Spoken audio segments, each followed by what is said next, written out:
तो बेसिकली अभी हम करेंगे बायोटेक्नोलॉजी प्रिंसिपल एंड प्रोसेसेस। ठीक है, तो इसमें स्टार्टिंग में कुछ हर्बर्ट बॉयर के बारे में बताया हुआ है कि इन्होंने क्या किया था। इन्होंने जो रिस्ट्रिक्शन एंजाइम है, ठीक है, उसके बारे में पता किया था कि ये क्या है, कुछ स्पेसिफिक लोकेशन पे क्या है, कट करता है डीएनए स्ट्रैंड को। ठीक है, और इन्होंने क्या है, उनको स्टिकी एंड्स बोला था। ठीक है, उसके बाद फिर स्टैनले कोहन ने मिलकर इन्होंने क्या है, पूरी की पूरी आगे बायोटेक्नोलॉजी को आगे डिस्कवर किया। मतलब इन्हीं का मेन रोल है, हर्बर्ट बॉयर का और स्टैनले कोहन का, पूरी की पूरी बायोटेक्नोलॉजी के अंदर।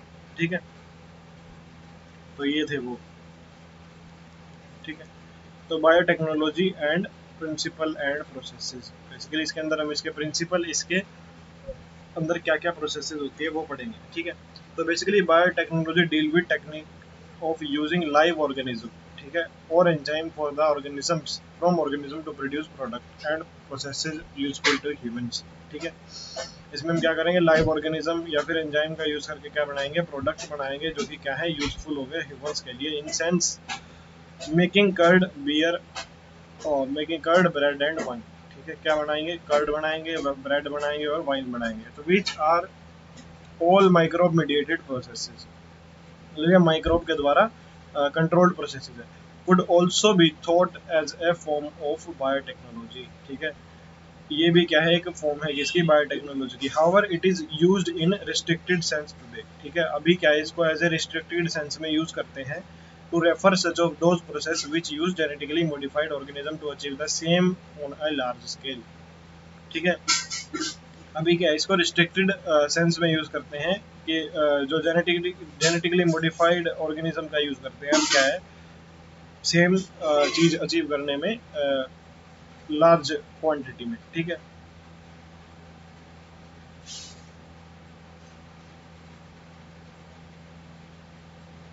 तो further many other processes techniques are also included under biotechnology.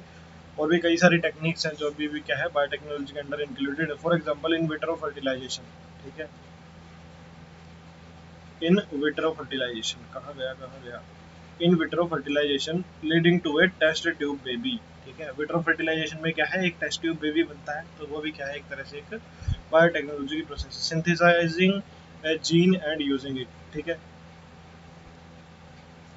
synthesizing a gene and using it, developing a DNA vaccine और correcting a defective gene। ठीक है, तो बेसिकली एक जीन को सिंथेसाइज करना और उसको यूज करना किसमें, डेवलपिंग डीएनए वैक्सीन में, एक जीन का सिंथेसिस और फिर क्या है, उससे करेक्ट करना किसी डिफेक्टिव जीन को, are all part of biotechnology. Basically ये सारे क्या है, बायोटेक्नोलॉजी के पार्ट है। ठीक है, in vitro fertilisation leading to test tube baby. तो द यूरोपियन फेडरेशन, ठीक है, जो वैक्सीन वगैरह भी बनती है वो भी क्या है, बायोटेक्नोलॉजी का यूज ही करके बनती है। तो the European Federation of biotechnology, that is EFB, has given a definition of biotechnology that encompasses both traditional view and modern molecular biotechnology। ठीक है, बेसिकली ट्रेडिशनली तो इसको कैसे यूज करते थे, कर्ड ब्रेड बियर वगैरह वाइन बनाने में। अभी मॉडर्न में क्या है, इसका टेस्ट ट्यूब बेबी वगैरह में, डीएनए डिफेक्टिव, इसमें डीएनए वैक्सीन में डिफेक्टिव जीन को ठीक करने में। ठीक है, तो जो ईएफबी है, यूरोपियन फेडरेशन ऑफ बायोटेक्नोलॉजी ने क्या है, इसका एक नई डेफिनेशन दी है। ठीक है, जिसमें ट्रेडिशनल व्यू भी है और क्या है, इसमें जो मॉडर्न जो व्यू है वो भी है।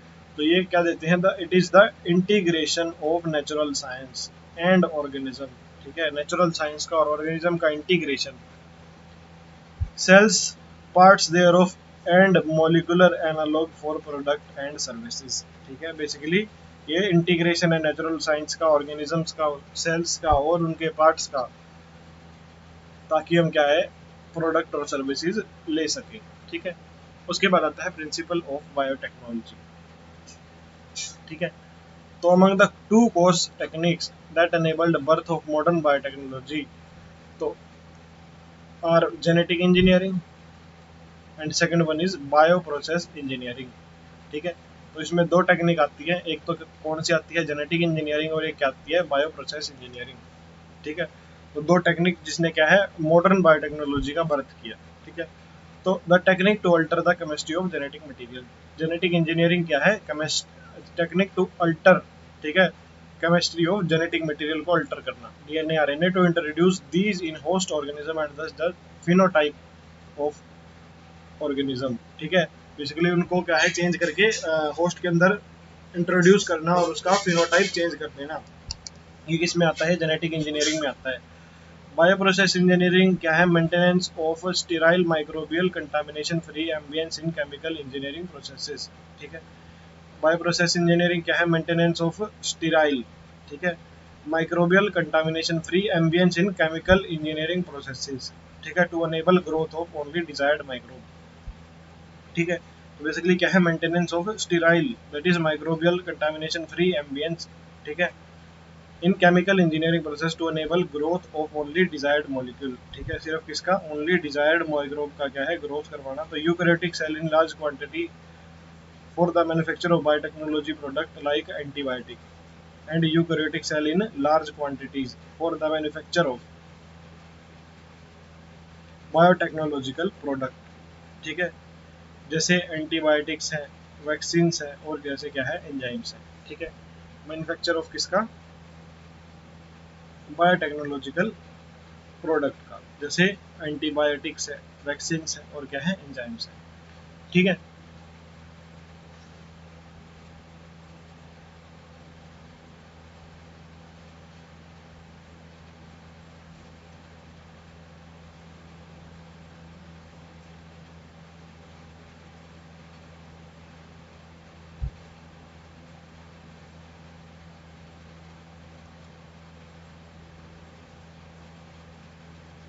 तो let us now understand the conceptual development of the principle of genetic engineering. ठीक है, तो बेसिकली क्या है हमने कंसेप्चुअल क्या है हमने जो इसका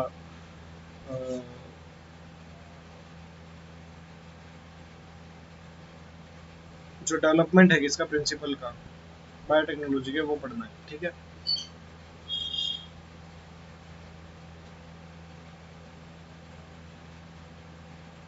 तो you probably appreciate advantages of sexual reproduction over asexual reproduction. तो बेसिकली आपको पता होगा कि सेक्सुअल रिप्रोडक्शन के अंदर क्या है एडवांटेज होते हैं एसेक्सुअल रिप्रोडक्शन के कंपैरिजन में। तो the former provide opportunity for variation. तो सेक्सुअल रिप्रोडक्शन क्या करती है? वेरिएशन प्रोवाइड करती है and formulation of unique combination of genetic setup. ठीक है, और क्या प्रोवाइड करती है? एक यूनिक कॉम्बिनेशन किसका? Genetic setup. ठीक है, तो some of which may be beneficial to the organism. ठीक है, जिसमें से कुछ क्या है ऑर्गेनिज्म के लिए बेनिफिशियल भी हो सकती है। तो asexual reproduction preserve the genetic information और एसेक्सुअल रिप्रोडक्शन क्या करती है? Preserves the genetic information. Asexual reproduction क्या करती है? जेनेटिक इंफॉर्मेशन को प्रिजर्व करती है। तो while sexual reproduction permits variation. तो जो सेक्सुअल रिप्रोडक्शन है वो क्या करती है? वो परमिट करती है वेरिएशन को। ठीक है, सेक्सुअल रिप्रोडक्शन क्या करती है? परमिट करती है वेरिएशन को। एसेक्सुअल क्या है? रिप्रोड्यूस। एसेक्सुअल रिप्रोडक्शन प्रिजर्व करती है जेनेटिक इंफॉर्मेशन को और सेक्सुअल रिप्रोडक्शन क्या है? परमिट करती है वेरिएशन को। तो traditional hybridisation procedure used in plant and animal breeding, ठीक है, very often led to inclusion and multiplication of the undesirable genes. ठीक है, जो ट्रेडिशनल हाइब्रिडाइजेशन प्रोसीजर थे प्लांट और एनिमल ब्रीडिंग के अंदर, उनके अंदर क्या है? इंक्लूजन हो जाता था और क्या है? मल्टीप्लिकेशन हो जाता था किसका? अनडिजायरेबल जीन का along with the desired gene. तो the technique of genetic engineering which include creation of recombinant DNA। तो जो टेक्निक है जेनेटिक इंजीनियरिंग की वो क्या इंक्लूड करती है कि creation of recombinant DNA, use of gene cloning and gene transfer, overcome this limitation and allow us to isolate and introduce only one or a set of desirable gene without introducing in the undesirable gene into the target tissue। ठीक है, तो basically हमें क्या allow करती है कि हम सिर्फ क्या कर सकें?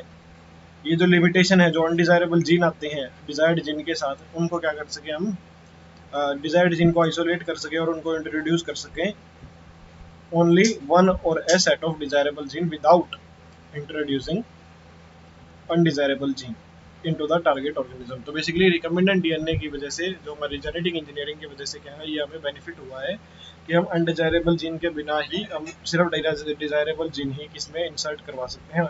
डिजायर्ड ऑर्गेनिज्म के अंदर। तो basically do you know likely fate of piece of DNA? which is somehow transferred into an alien organism, ठीक है। तो most likely this piece of DNA would not be able to multiply itself in the progeny cells of the organism, ठीक है। तो अगर हम एक ऐसे ही डीएनए इंसर्ट कर दें, ठीक है, तो वो क्या है, वो मल्टीप्लाई नहीं करेगा, ठीक है, अपने आप मल्टीप्लाई नहीं करेगा दूसरी प्रोजनी सेल ऑफ ऑर्गेनिज्म के अंदर, मतलब दूसरे ऑर्गेनिज्म के अंदर। When it is but when it is integrated with its genome of the recipient, ठीक है, जब इसको किसके साथ इंटीग्रेट करा देंगे, जीनोम के साथ, जो रेसिपिएंट है जिसके अंदर भेजा है, तो इट में multiply and B inherited along with the host DNA. तो बेसिकली ये क्या करेगा, ये मल्टीप्लाई भी करेगा और क्या करेगा, इनहेरिट भी करेगा किसके, होस्ट डीएनए के अंदर। तो this is because the alien piece of DNA has become part of a chromosome, क्योंकि ऐसा क्यों होगा कि जो एलियन पीस ऑफ डीएनए है वो क्या बन जाएगा, क्रोमोसोम का पार्ट बन जाएगा, which has the ability to replicate, जिसके अंदर क्या है, रेप्लिकेशन की एबिलिटी है। तो in chromosome there is a specific DNA sequence called ORI, ठीक है, ओरिजिन ऑफ रेप्लिकेशन, ठीक है। तो in a chromosome there is a specific DNA sequence, basically chromosome के अंदर क्या है, एक स्पेसिफिक डीएनए सीक्वेंस होती है, जिसको क्या बोलते हैं हम, ओरिजिन ऑफ रेप्लिकेशन बोलते हैं।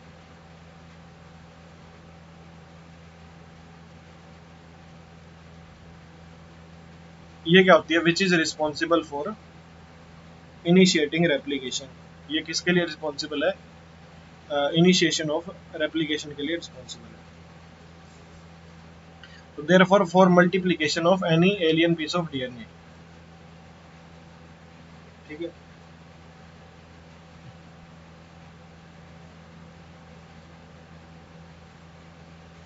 तो देयरफॉर क्या है, for multiplication of any piece of any alien piece of DNA in an organism it need a part of chromosome, ठीक है। तो अगर हमें मल्टीप्लिकेशन करवानी है एलियन पीस ऑफ डीएनए की किसी भी ऑर्गेनिज्म में, तो हमें क्या, उसके अंदर एक पार्ट ऑफ क्रोमोसोम का पार्ट बनना पड़ेगा, and which has a specific sequence known as origin of replication, और उसके अंदर एक स्पेसिफिक सीक्वेंस होना चाहिए जिसके अंदर क्या है, origin of replication. So thus an alien DNA is linked with the origin of replication so that alien piece of DNA can replicate and multiply itself into the host organism. तो जो alien DNA है वो क्या होता है, linked होता है with origin of replication के साथ, ठीक है, so that this alien piece of DNA can replicate. तो जो ये एलियन पीस ऑफ डीएनए है, ठीक है, ये क्या कर सके, रेप्लिकेट कर सके, और क्या कर सके, multiply itself in the host organism, और इस अपने आप को क्या कर सके, होस्ट ऑर्गेनिज्म के अंदर मल्टीप्लाई कर सके। तो this can also be called as cloning और making multiple identical copies of any template DNA. तो इसको हम क्या भी बोल सकते हैं, इसको हम क्लोनिंग भी बोल सकते हैं, और क्या बोल सकते हैं, making multiple identical copy of any template DNA. क्या है, मल्टीपल, मेकिंग मल्टीपल कॉपी किसकी, एनी टेम्पलेट डीएनए की। तो let us now look focus on the first instance of the construction of an artificial recombinant DNA molecule. So the construction of first recombinant DNA emerged from the possibility of linking a gene encoding antibiotic resistance with a native plasmid. तो basically क्या है कि gene को link करना है किसके साथ, with antibiotic resistance किसी भी प्लाज्मिड के अंदर। तो बेसिकली प्लाज्मिड क्या होता है, autonomously replicating circular extrachromosomal DNA, ठीक है। तो ऑफ साल्मोनेला टाइफिमोरियम, ठीक है। तो basically Stanley Cohen and Herbert Boyer accomplished this in 1972, ठीक है, by isolating the antibiotic resistance gene, ठीक है। उन्होंने क्या किया था, आइसोलेट किया था किसको, एंटीबायोटिक रेजिस्टेंट जीन को, by cutting out a piece of DNA from the plasmid, ठीक है, responsible for conferring antibiotic resistance, ठीक है, जो कि एंटीबायोटिक रेजिस्टेंस देता है बैक्टीरिया के अंदर, ठीक है।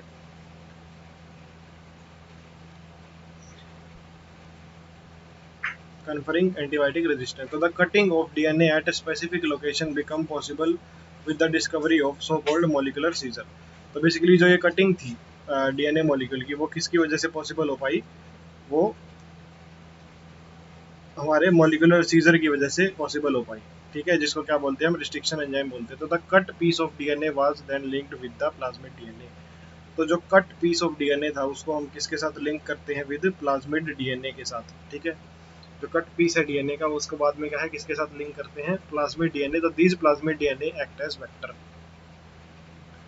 तो जो ये प्लाज्मिड डीएनए है ये कैसे as a vector to transfer the piece of DNA attach to it, ठीक है। तो प्लाज्मिड डीएनए कैसे एक्ट करते हैं as a vector to transfer the piece of DNA attach to it, ठीक है।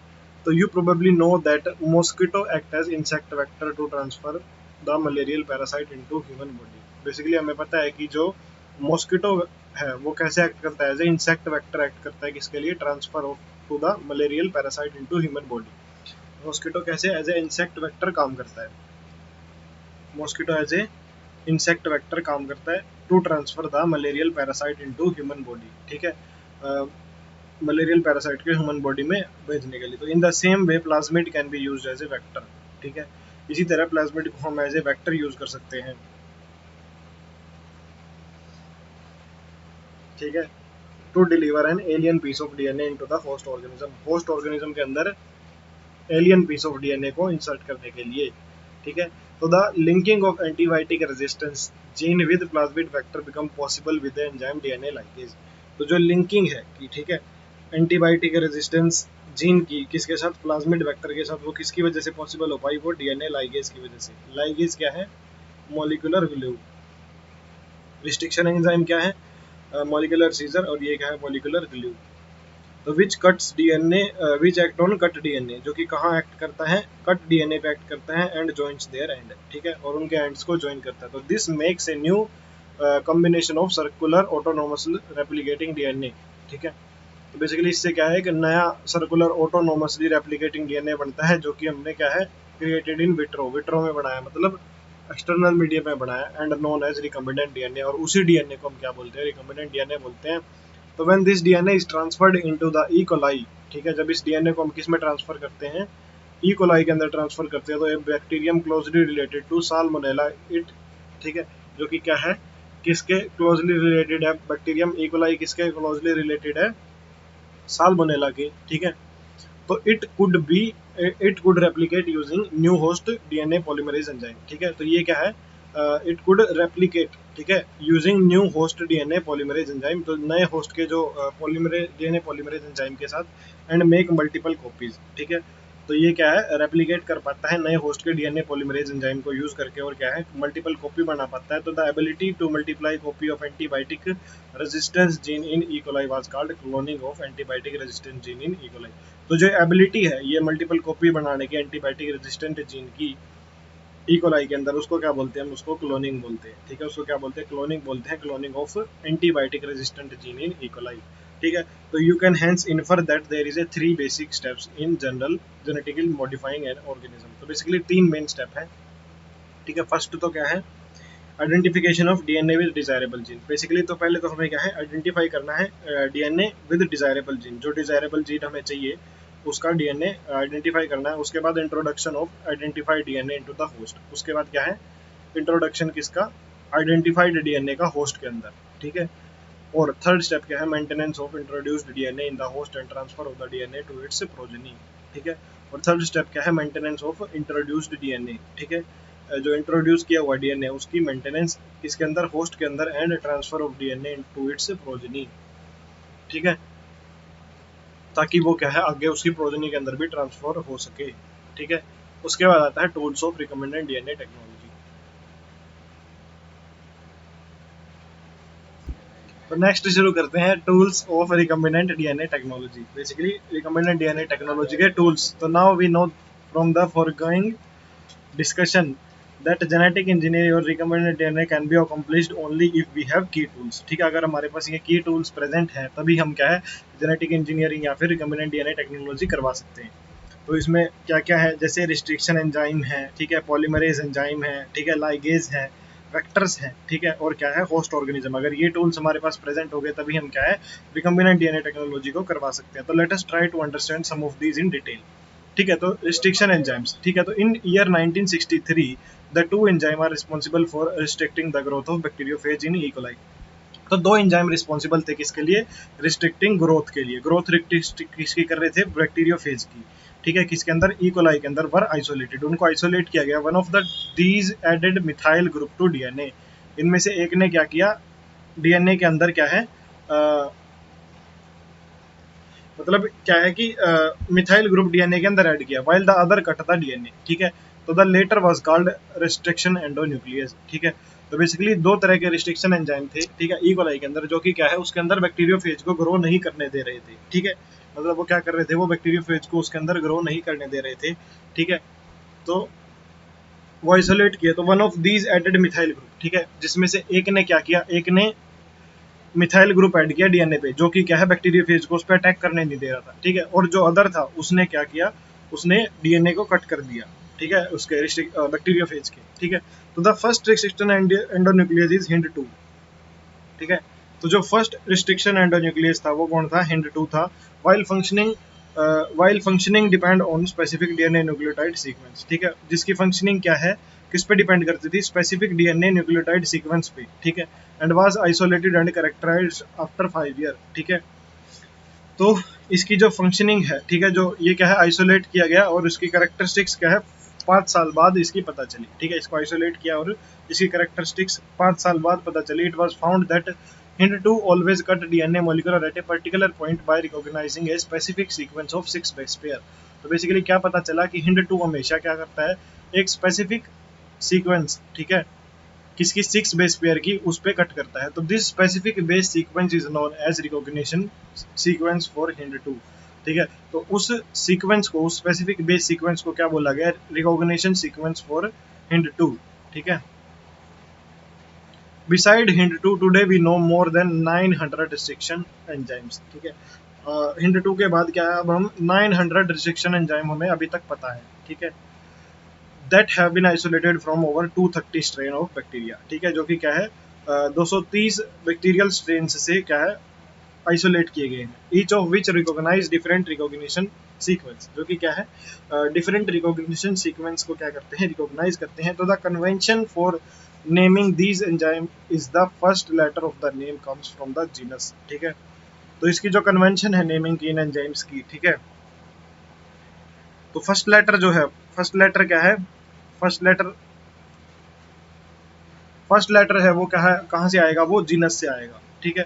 जो सेकंड 2 लेटर है वो कहाँ से आएंगे, from the species of the prokaryotic cell, ठीक है, कहाँ से आएंगे, स्पीशीज से, ठीक है। फर्स्ट लेटर जीनस से और अगले लेटर कहाँ से, स्पीशीज से, ठीक है, from which they are isolated, ठीक है।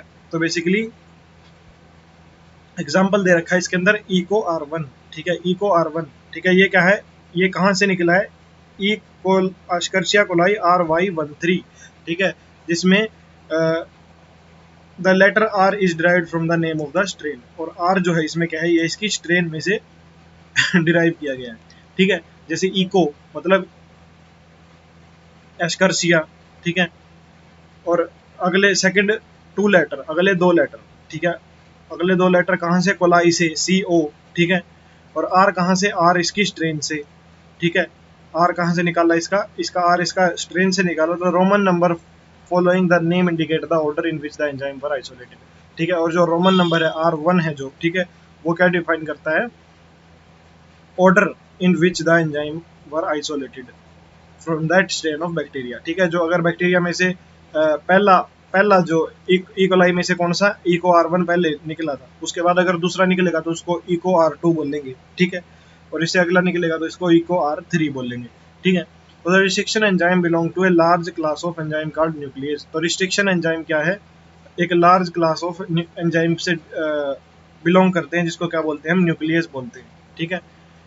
तो they are 2 kind of nuclease, 2 तरह के न्यूक्लियस होते हैं, एक्सोन्यूक्लियस और एंडोन्यूक्लियस, ठीक है। तो exonuclease remove nucleotide from the end, exonuclease क्या करते हैं, कहाँ से न्यूक्लियोटाइड रिमूव करते हैं, from the end of the DNA, whereas endonuclease cut at a specific position, ठीक है। जो एंडोन्यूक्लियस है, ठीक है, जो एंडोन्यूक्लियस है, जो एंडोन्यूक्लियस है वो क्या करते हैं, cut at specific position with in the DNA, ठीक है। तो each restriction endonuclease function by inspecting the length of A DNA sequence, ठीक है। तो ईच रिस्ट्रिक्शन एंडोन्यूक्लियस फंक्शन कैसे करते हैं, ठीक है। तो each restriction endonuclease function by inspecting the length of the DNA sequence, कैसे करते हैं, इंस्पेक्ट करते हैं किसकी, लेंथ ऑफ डीएनए सीक्वेंस की लेंथ को। तो once it find its specific recognition sequence, ठीक है, जब ये अपनी स्पेसिफिक रिकॉग्निशन सीक्वेंस मिल जाती है इसको, तो it will bind to the DNA.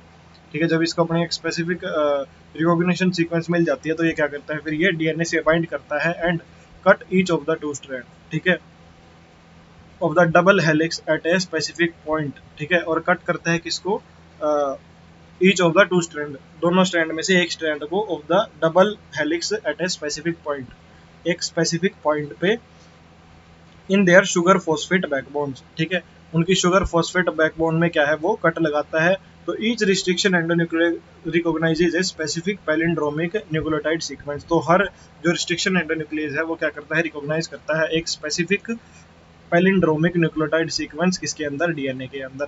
ठीक है, तो बेसिकली रिस्ट्रिक्शन एंडोन्यूक्लियस कैसे करता है फंक्शन, पहले तो उसकी लेंथ को इंस्पेक्ट करता है, फिर उसकी डीएनए सीक्वेंस, ठीक है, और एक स्पेसिफिक रिकॉग्निशन सीक्वेंस मिलती ढूंढता है उसके अंदर, it will bind to the DNA. ठीक है, जो कि डीएनए के साथ बाइंड कर जाएगी, फिर cut each of the 2 strand of the double helix at specific point, उन स्पेसिफिक पॉइंट पे कट करता है इन their sugar phosphate backbone. Cut उनकी कहाँ लगाता है, शुगर फॉस्फेट बैकबोन में लगाता है। तो each restriction endonuclease recognises a specific palindromic nucleotide. ठीक है, तो हमेशा वो क्या करते हैं, एक स्पेसिफिक पैलिंड्रोमिक न्यूक्लियोटाइड को रिकॉग्नाइज करते हैं। और एक्सोन्यूक्लियस क्या करते हैं, वो क्या करते हैं, वो remove nucleotide from the ends. ठीक है, दोनों एंड से क्या है, न्यूक्लियोटाइड रिमूव कर देंगे।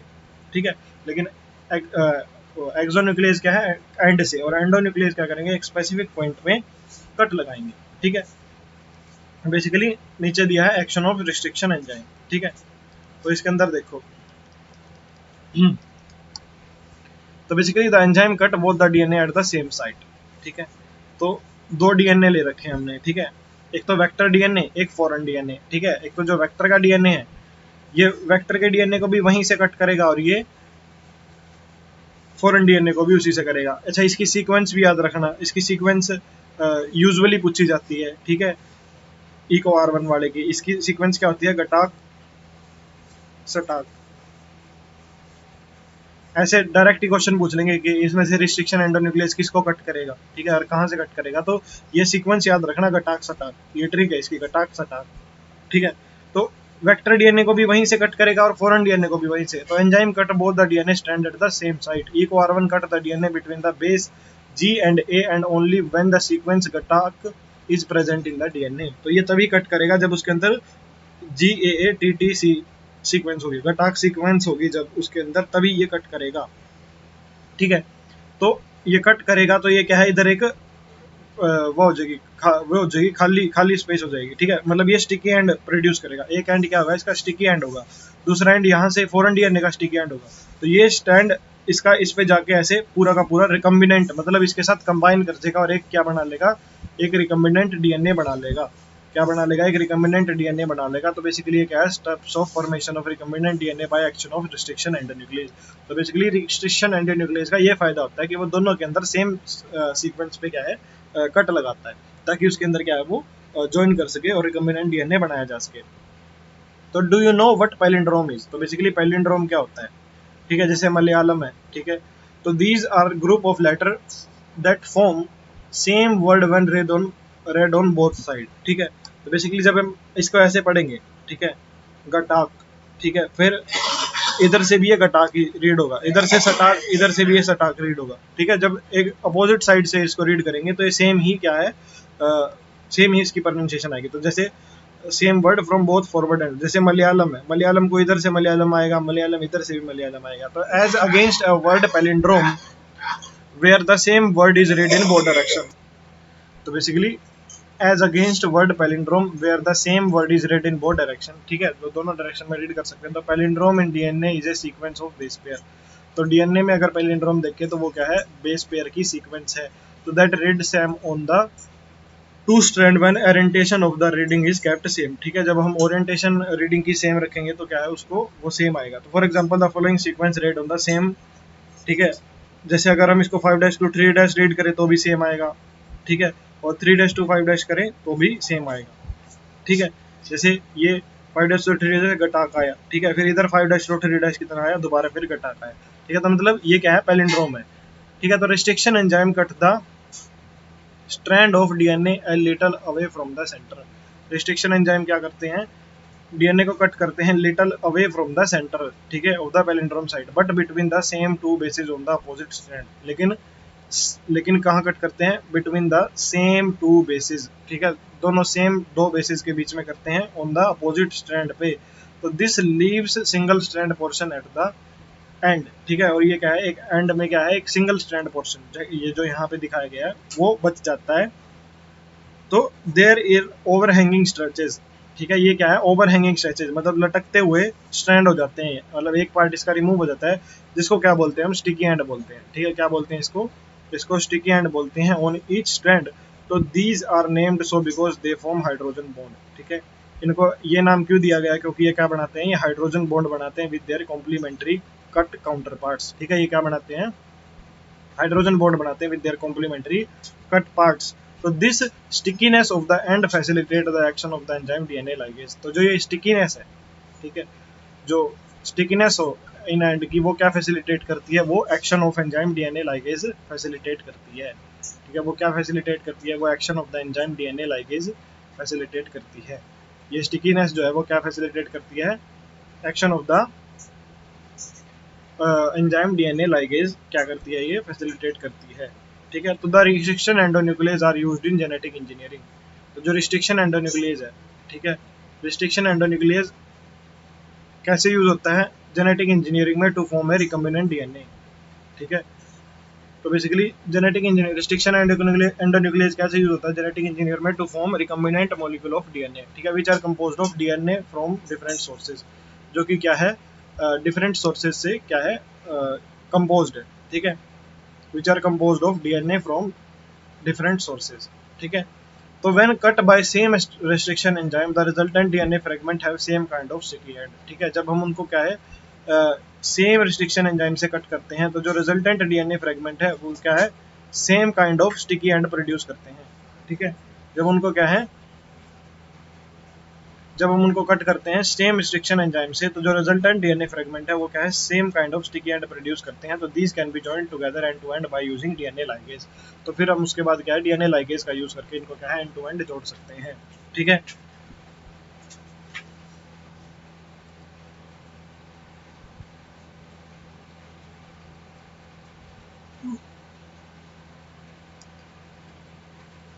तो इसमें देखो फॉरेन डीएनए, ठीक है, सेम रिस्ट्रिक्शन एंजाइम कट वो foreign DNA and vector DNA at specific position पे कट करेगा, ठीक है, लाइगेज का यूज करके। ये क्या है हमारा? वेक्टर डीएनए, वेक्टर के अंदर एक छोटा पार्ट कट करवाया सेम उसी उसी रिस्ट्रिक्शन एंजाइम से, और उसके अंदर क्या है, ये ऐड करवा दिया बाय यूजिंग लाइगेज, ठीक है, और ये क्या बन गया? ये रिकम्बिनेंट डीएनए मॉलिक्यूल बन गया। फिर इसके अंदर क्या हुई? ट्रांसफॉर्मेशन हुई, ठीक है, ट्रांसफॉर्मेशन हुई तो क्या है, एक्स्ट्रा क्रोमोसोमल पार्ट उसके अंदर ट्रांसफर किया, ट्रांसफॉर्मेशन हुई, उसके अंदर बाद क्या है, सेल डिवाइड करी, और फिर वो होस्ट के अंदर क्या होगी, इसकी क्लोनिंग होगी, मतलब वो होस्ट के अंदर मल्टीप्लाई कर गया, ठीक है। तो यू मे हैव रियलाइज्ड, ठीक है, that normally unless one cuts the vector at the source DNA with same restriction enzyme the recombinant molecule cannot be created, ठीक है। तो आपको पता चल ही गया होगा कि जब तक हम एक वेक्टर को और जो सोर्स डीएनए को जब तक सेम रिस्ट्रिक्शन एंजाइम से कट नहीं करेंगे तब तक हम रिकम्बिनेंट वेक्टर मॉलिक्यूल नहीं बना सकते, ठीक है, क्योंकि हमें वही सीक्वेंस चाहिए, ठीक है, लाइगेज के साथ जोड़ने के लिए। तो separation and isolation of DNA fragment, तो बेसिकली फिर उसके बाद जो डीएनए फ्रेगमेंट है उसका सेपरेशन और आइसोलेशन कैसे होता है? तो basically the cutting of DNA by restriction endonuclease result in fragment of DNA. जो कटिंग है डीएनए की किसके साथ? बाय रिस्ट्रिक्शन एंडोन्यूक्लियस, वो क्या करती है? वो result in the fragment of DNA, उसके उसकी कटिंग से क्या है, फ्रेगमेंट बन जाते हैं डीएनए का। तो these fragment can be separated bye technique, ठीक है, इन फ्रेगमेंट्स को हम क्या है, सेपरेट कर सकते हैं by technique that is gel electrophoresis, ठीक है। इसको किस टेक्निक से सेपरेट कर सकते हैं? जेल इलेक्ट्रोफोरेसिस से। तो since DNA fragment are negatively charge, DNA fragment क्या है, नेगेटिवली चार्ज है, तो they can be separated by forcing them to move towards the anode, ठीक है। तो अब क्योंकि नेगेटिव चार्ज है ये, तो ये किस तरफ जाएंगे? एनोड की तरफ जाएंगे, ठीक है। तो under an electric field through medium and matrix, ठीक है, एक इलेक्ट्रिक फील्ड के थ्रू मीडियम एंड मैट्रिक्स, ठीक है, तो जो उसके अंदर मीडियम होता है। तो now it is the most commonly used matrix is agarose gel. अभी मोस्ट कॉमनली क्या यूज कर रहे हैं हम? एग्रोज जेल यूज कर रहे हैं, ठीक है। किसका किसका मैट्रिक्स यूज कर रहे हैं, एग्रोज का matrix, which is a natural polymer. क्या है ये, नेचुरल पॉलीमर है, एक्सट्रैक्टेड फ्रॉम सीवीड्स, ठीक है। सीवीड से क्या है ये, इसको हम एक्सट्रैक्ट करते हैं। तो DNA fragment separate resolve according to their size, ठीक है। डीएनए फ्रेगमेंट क्या करते हैं, सेपरेट करते हैं अपने साइज के अकॉर्डिंग, ठीक है, according to their size through sieving action provided by the agarose gel. किसके through, according to their size through the sieving action provided by the agarose gel, ठीक है। एग्रोस जेल के अंदर क्या है, एक सीविंग एक्शन होता है, मतलब क्या है, डीएनए उसको काट के आगे निकल सकता है। तो hence the smaller the fragment the farther it move, the smaller the fragment the farther it move, the smaller the fragment the farther it move, ठीक है। जितना छोटा होगा उतना जल्दी तेज भागेगा, ठीक है, मतलब जितना पतला होगा, ठीक है, मोटा इंसान इतना तेज नहीं भाग सकता। तो सेम उसी में ये भी वही उसी से रिलेशन है, जितना छोटा फ्रेगमेंट होगा वो उतना आगे जाएगा, जो मोटे वाले हैं वो पीछे रह जाएंगे, जो बड़े हैं वो पीछे रह जाएंगे। Look at figure 11.3 and guess at what at which end of the gel the sample was loaded. तो बेसिकली किस एंड पे जो सैंपल है वो लोड होगा, वो बेसिकली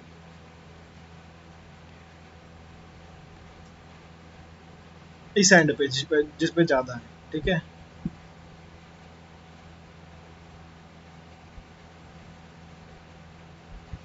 तो basically the separated DNA fragment can be visualized only after staining the DNA with a compound ethidium bromide, ठीक है। तो अब जो सेपरेटेड डीएनए फ्रेगमेंट है, ठीक है, उसको हम विजुअलाइज कैसे कर सकते हैं, उनकी स्टेनिंग करके, ठीक है, उनके ऊपर एक स्टेन डाल के, किसकी स्टेन, इथिडियम ब्रोमाइड की स्टेन डाल के, ठीक है। और फिर उसके बाद उसका क्या है, एक्सपोजर किसके साथ, यूवी रेडिएशन के साथ उसका एक्सपोजर करा के हम उसको देख सकते हैं। तो you can not see pure DNA fragment in the visible light and without staining, ठीक है। हम प्योर लाइट के अंदर क्या है, प्योर बोल रहा हूँ, विजिबल लाइट के अंदर क्या है, हम डीएनए के फ्रेगमेंट्स को नहीं देख सकते। उसके लिए हमें क्या करना पड़ेगा, इथिडियम ब्रोमाइड के साथ उसकी स्टेनिंग करानी पड़ेगी, और उसके अंदर क्या है, हमें एक यूवी रेज का एक्सपोजर कराना पड़ेगा। तो you can see bright orange coloured band, ठीक है। आप क्या देख सकते हैं, एक ब्राइट ऑरेंज कलर्ड बैंड, ठीक है, डीएनए के इन इथिडियम ब्रोमाइड, ठीक है। ब्राइट ऑरेंज कलर्ड बैंड किसके, डीएनए के इथिडियम ब्रोमाइड में क्या है, स्टेन्ड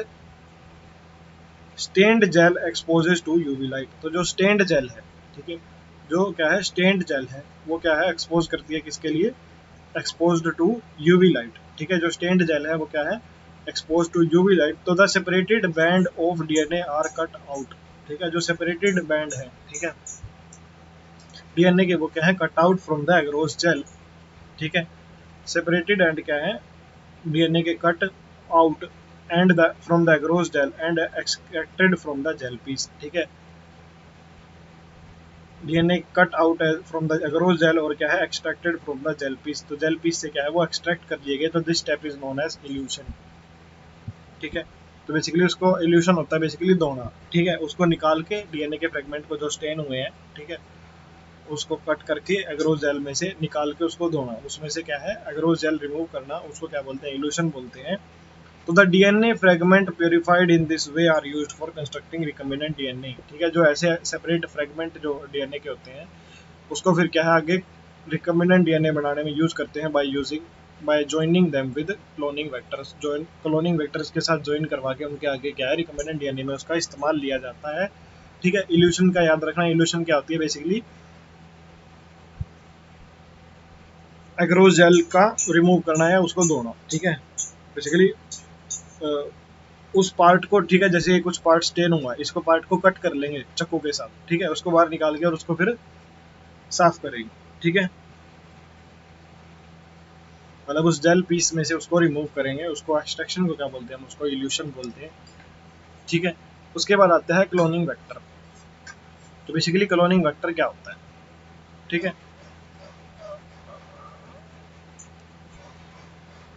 उसके बाद है क्लोनिंग वेक्टर, ठीक है। तो बेसिकली क्लोनिंग वेक्टर के अंदर क्या क्या है, ठीक है। तो you know that plasmid and bacteriophage have the ability to replicate, ठीक है। प्लाज्मिड भी रेप्लिकेट करते हैं, ठीक है, और क्या है, बैक्टीरियोफेज भी रेप्लिकेट करते हैं, ठीक है। तो विद इन बैक्टीरियल सेल, ठीक है, बैक्टीरियल सेल के अंदर, तो independent of control of chromosomal DNA, ठीक है। तो बेसिकली जो डीएनए है, ठीक है, उसका उसके ऊपर कोई कंट्रोल नहीं होता, ठीक है, प्लाज्मिड के ऊपर, ठीक है। बेसिकली बैक्टीरियोफेज जो वायरस है वो अंदर जाके करेगा, ठीक है, उसका कोई भी क्रोमोसोमल डीएनए पे क्या है, उसका कोई क्रोमोसोमल डीएनए का उस पर कोई भी कंट्रोल नहीं होता। तो bacteriophage because of their high number पर सेल, ठीक है, क्योंकि बैक्टीरियोफेज का क्या है, नंबर पर सेल ज्यादा होता है, तो very high copy number of their genome within the bacterial cell. तो उसके जो कॉपी नंबर्स हैं बैक्टीरियल जीनोम के अंदर वो क्या है, बहुत ज्यादा होंगे। तो some plasmid may have only 1 or 2 copies per cell, ठीक है। तो कुछ के तो क्या है, सिर्फ ओनली 1 या फिर 2 कॉपीज पर सेल ही होंगे, ठीक है। कुछ प्लाज्मिड क्या है, सम plasmid may have only 1 or 2 copies per cell, ठीक है। तो वेयर एज अदर में have 15 to 100 copies per cell, ठीक है।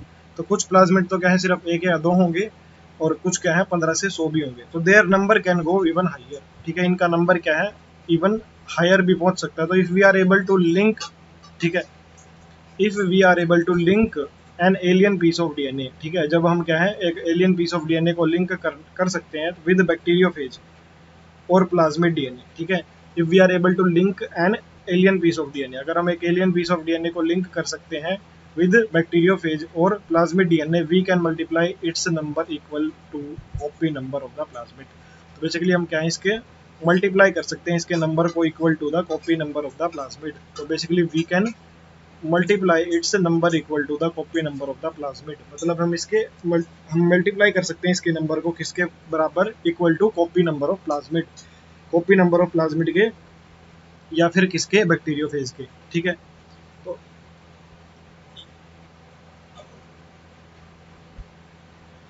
ठीक है, तो बेसिकली अगर हम क्या है कि इसको एलियन पीस ऑफ डीएनए को इनके साथ बैक्टीरियोफेज या फिर प्लाज्मिड के साथ क्या है, इसको अटैच करवा दें, क्या करवा दें, बैक्टीरियोफेज या फिर प्लाज्मिड के साथ अटैच करवा दें, तो हम उनके बराबर ही क्या है, equal number of copy number plasmid के और या फिर बैक्टीरियोफेज के बराबर उसको मल्टीप्लाई करवा सकते हैं। तो vector use at present are engineered in such a way that they help easy linking of foreign DNA. तो बेसिकली अभी वेक्टर ऐसे ही ढूंढे जा रहे हैं कि जो क्या है, इजी लिंकिंग प्रोवाइड करें किसकी, फॉरेन डीएनए की, and selection of recombinant from the non recombinant. Basically हम क्या है सेलेक्ट कर पाए, ठीक है। एक तो क्या हो, वेक्टर कैसे चुने जा रहे हैं, एक तो वो इजी लिंकिंग प्रोवाइड करे फॉरेन डीएनए के साथ, और एक क्या करे वो सिलेक्शन किसका, recombinant from non recombinant. Basically recombinant को हम क्या है नॉन रिकम्बिनेंट से सेलेक्ट कर पाए, ठीक है। तो the following are the feature that are required to facilitate cloning into a vector. तो बेसिकली ये सारे फीचर हैं जो क्या है फैसिलिटेट करते हैं क्लोनिंग इनटू अ वेक्टर। तो फर्स्ट आता है ओरिजिन ऑफ रेप्लिकेशन, ठीक है, ओआरआई। तो this is a sequence from where replication start, ठीक है। ये बेसिकली क्या है, ये सीक्वेंस है जिसके अंदर क्या है, जहाँ से क्या है, वेयर रेप्लिकेशन स्टार्ट, जहाँ से रेप्लिकेशन स्टार्ट होती है। तो एनी पीस ऑफ डीएनए, ठीक है, any piece of DNA when linked to this sequence, ठीक है, can be made to replicate, ठीक है। जब कोई भी डीएनए इसके साथ लिंक किया जाता है इस सीक्वेंस के साथ क्या है, ठीक है, any piece of DNA when linked to this sequence, इस सीक्वेंस के साथ जब इसको लिंक कर देते हैं, can be made to replicate, उसको क्या है रेप्लिकेट करा सकते हैं within the host cell, host cell के अंदर उसको रेप्लिकेट करा सकते हैं। तो this sequence is also responsible for controlling the copy number of the linked DNA. तो बेसिकली जो ये सीक्वेंस है, ठीक है, ये किसके लिए ऑल्सो रिस्पॉन्सिबल, किसके लिए है, controlling the copy number of the linked DNA, ठीक है, किसके लिए, controlling the copy number of the linked DNA, ठीक है। तो so if one wants to recover many copy of the target DNA, it should be cloned in a vector whose origin support high copy number, ठीक है। अगर किसी को कई सारी कॉपी बनानी है टारगेट डीएनए की, ठीक है, तो उसको ऐसा वेक्टर चूज करना चाहिए जिसकी जो ओरिजिन है वो क्या है, सपोर्ट करे हाई कॉपी नंबर को, ठीक है। तो बेसिकली इसकी थोड़ी सी विजन क्रिएट, इसका थोड़ा समझने की कोशिश करो। इसके लिए ओआरआई क्या है, एक ऐसी सीक्वेंस है जहां से क्या है रेप्लिकेशन स्टार्ट होती है, ठीक है। अगर कोई भी डीएनए इसके साथ लिंक करा दे, ठीक है, ये क्या करेगी, उसको भी रेप्लिकेट करवा देगी होस्ट के अंदर, ठीक है। और ये किसके लिए रिस्पॉन्सिबल है, controlling the copy number of the linked DNA. अगर हमें लिंक्ड डीएनए की कॉपी नंबर कंट्रोल करना है, मतलब अगर हमने वेक्टर ऐसा चूज किया, मतलब हमें वेक्टर वैसा ही चूज करना पड़ेगा जिसका ओआरआई क्या सपोर्ट करे, हाई कॉपी नंबर। अगर हमें हाई बनाने हैं और अगर लो बनाने हैं तो लो कॉपी नंबर का हमें वेक्टर चूज करना पड़ेगा।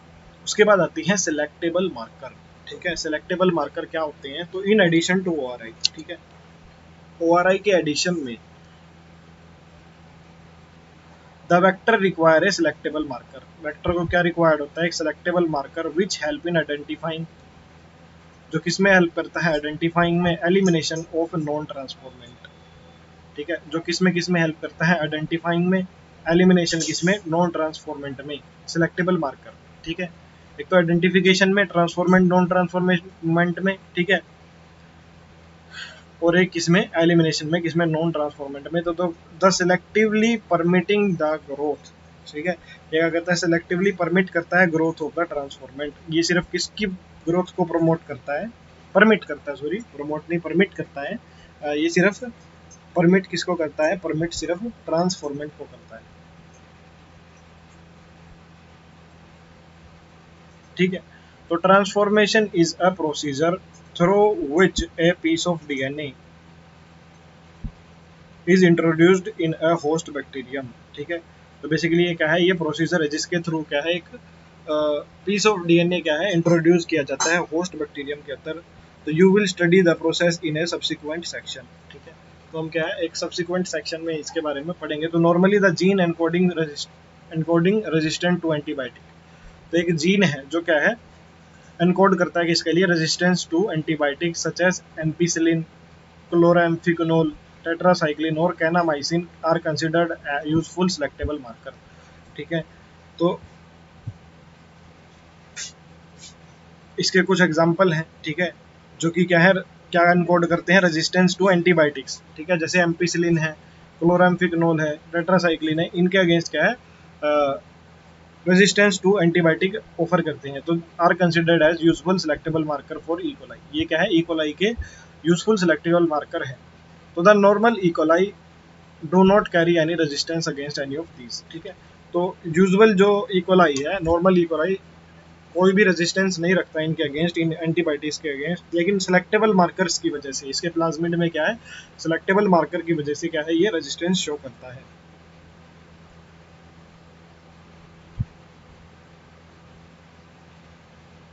तो नॉर्मल इकोलाई क्या है, कोई भी रेजिस्टेंस अगेंस्ट दीज एंटीबायोटिक्स नहीं रखता, सिर्फ क्या है वो सिलेक्टेबल मार्कर। और ट्रांसफॉर्मेशन क्या होती है, एक प्रोसीजर होता है जिसके थ्रू हम क्या है, एक पीस ऑफ डीएनए को इंट्रोड्यूस कराते हैं होस्ट बैक्टीरियम के अंदर, ठीक है।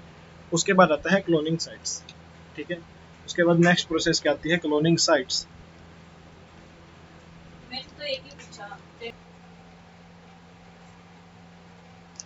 तो बेसिकली नेक्स्ट आता है क्लोनिंग साइट्स, ठीक है। तो क्लोनिंग साइट्स, ठीक है, in order to link the alien DNA, ठीक है, with in order to link the alien DNA, the vector need to have very few, preferably single recognition site, ठीक है। तो basically in order to link alien DNA, अगर हमें क्या है, alien DNA link करवाना है, ठीक है, अगर हमें एलियन डीएनए क्या है, लिंक करवाना है, तो वेक्टर के पास क्या है, वेरी फ्यू या फिर प्रेफरेबली सिंगल, या तो मतलब कम हो या फिर क्या हो, preferably single recognition site for the commonly used restriction enzyme चाहिए, ठीक है। तो presence of more than one recognition site, ठीक है, अगर क्या है, more than one recognition site present है within the vector will generate several fragment, वो क्या करेगी, कई सारे फ्रेगमेंट बना देगी which will complicate the gene clone. तो बेसिकली वो क्या करेगी फिर, अगर ज़्यादा रिकॉग्निशन साइट होगी तो वो क्या करेगी, वो कॉम्प्लिकेट कर देगी किसको, जीन क्लोनिंग को। तो the ligation of alien DNA is carried out at restriction site, ठीक है। जो लाइगेशन है एलियन डीएनए का, वो कहाँ होती है, वो रिस्ट्रिक्शन साइट पे होती है, present in one of the two antibiotic resistant gene, ठीक है, जो क्या है, प्रेजेंट कहाँ पे होती है, one of the two antibiotic resistant gene, ठीक है। तो for example you can ligate a foreign DNA at Bam H1 site of tetracycline resistant gene, ठीक है। बेसिकली आप क्या कर सकते हो, you can ligate a foreign DNA at Bam H1 site of tetracycline, ठीक है। तो रेजिस्टेंट जीन इन वेक्टर PBR322, ठीक है। तो हम क्या है, एक फॉरेन डीएनए बैम H1 साइट पे लाइगेट कर सकते हैं, जो कि कहाँ पे प्रेजेंट है, टेट्रासाइक्लिन रेजिस्टेंट जीन के पास प्रेजेंट है, ठीक है। जैसे टेट्रासाइक्लिन रेजिस्टेंट जीन है, इसके साइड में क्या है, बैम H1 प्रेजेंट है। तो बेसिकली हमेशा क्या है, एक रिकॉग्निशन साइट होना जरूरी है, ताकि अगर कई सारी होंगी तो वो क्या है, उसके अंदर कई सारे फ्रेगमेंट जनरेट होंगे और जो क्या है जीन क्लोनिंग को कॉम्प्लिकेट कर देगी। ठीक है, तो जो लाइगेशन है डीएनए की, ठीक है, वो कहाँ कैरिड आउट होती है, रिस्ट्रिक्शन साइट पे, तो one of the two antibiotic resistant gene. ठीक है, so for example, you can ligate BAMH1 site in vector. The recombinant plasmid will lose tetracycline resistance due to insertion of foreign DNA. तो basically अगर हम क्या है, एक foreign DNA BAMH1 पे डालते हैं, ठीक है, जो कि कहाँ पे है, जो टेट्रासाइक्लिन के पास में है।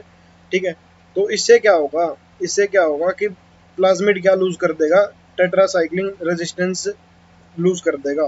क्यों लूज कर देगा? Due to insertion of foreign DNA, but can still be selected out from non recombinant once by plating the transformant on tetracycline containing medium। ठीक है, लेकिन अब क्या है, उसको हम क्या है सेपरेट कर सकते हैं नॉन रिकम्बिनेंट से। कैसे? बाय कंटेनिंग उसको कहाँ रख के, उस ट्रांसफॉर्मेंट को कहाँ रख के, टेट्रासाइक्लिन कंटेनिंग मीडियम में रख के। ठीक है, तो बेसिकली इसका मतलब क्या है कि सिंपली, अगर आप सिंपली सोचो, इसके अंदर क्या है, टेट्रासाइक्लिन के अगेंस्ट रेजिस्टेंस है। ठीक है, ये टेट्रासाइक्लिन के अगेंस्ट रेजिस्टेंस शो करता है। ठीक है, तो हमने अगर इसकी रेजिस्टेंस खत्म कर दी, ठीक है, मतलब ये BAMH1 पे फॉरेन डीएनए डाल के इसकी रेजिस्टेंस खत्म कर दी, तो जब हम इसको टेट्रासाइक्लिन के मीडियम में डाल देंगे तो ये क्या है, रेजिस्टेंस शो नहीं कर पाएगा, टेट्रासाइक्लिन इसको अफेक्ट कर देगी। तो हम इसको पता कर सकते हैं कि ये ट्रांसफॉर्मेंट, इसके अंदर ट्रांसफॉर्मेशन हुआ है या नहीं हुआ है, ट्रांसफॉर्म मतलब इसके BAMH1 पे जीन डला है या नहीं डला है, वो हम पता कर सकते हैं। ठीक है, तो the transformant growing on ampicillin containing medium are then transferred on a medium containing tetracycline. तो जो ट्रांसफॉर्मेंट कहाँ ग्रो करता है, एम्पिसिलिन कंटेनिंग मीडियम में। ठीक है, उसको क्या है, बाद में कहाँ ट्रांसफर कर दें, मतलब अगर यही क्या है, यही अगर एम्पिसिलिन के मीडियम में ग्रो कर गया, मतलब एम्पिसिलिन टेट्रासाइक्लिन ने क्या है, एम्पिसिलिन रेजिस्टेंस जीन ने काम किया है। ठीक है, तो then transfer to one medium to tetracycline, so the recombinant will grow in ampicillin containing medium but not in containing tetracycline। तो एम्पिसिलिन, तो इसमें क्या होगा कि ये किस में ग्रो करेगा, सिर्फ एम्पिसिलिन वाले में, क्योंकि चेंज कहाँ हुआ है, BAMH1 पे हुआ है, जो कि क्या है, टेट्रासाइक्लिन का पार्ट है।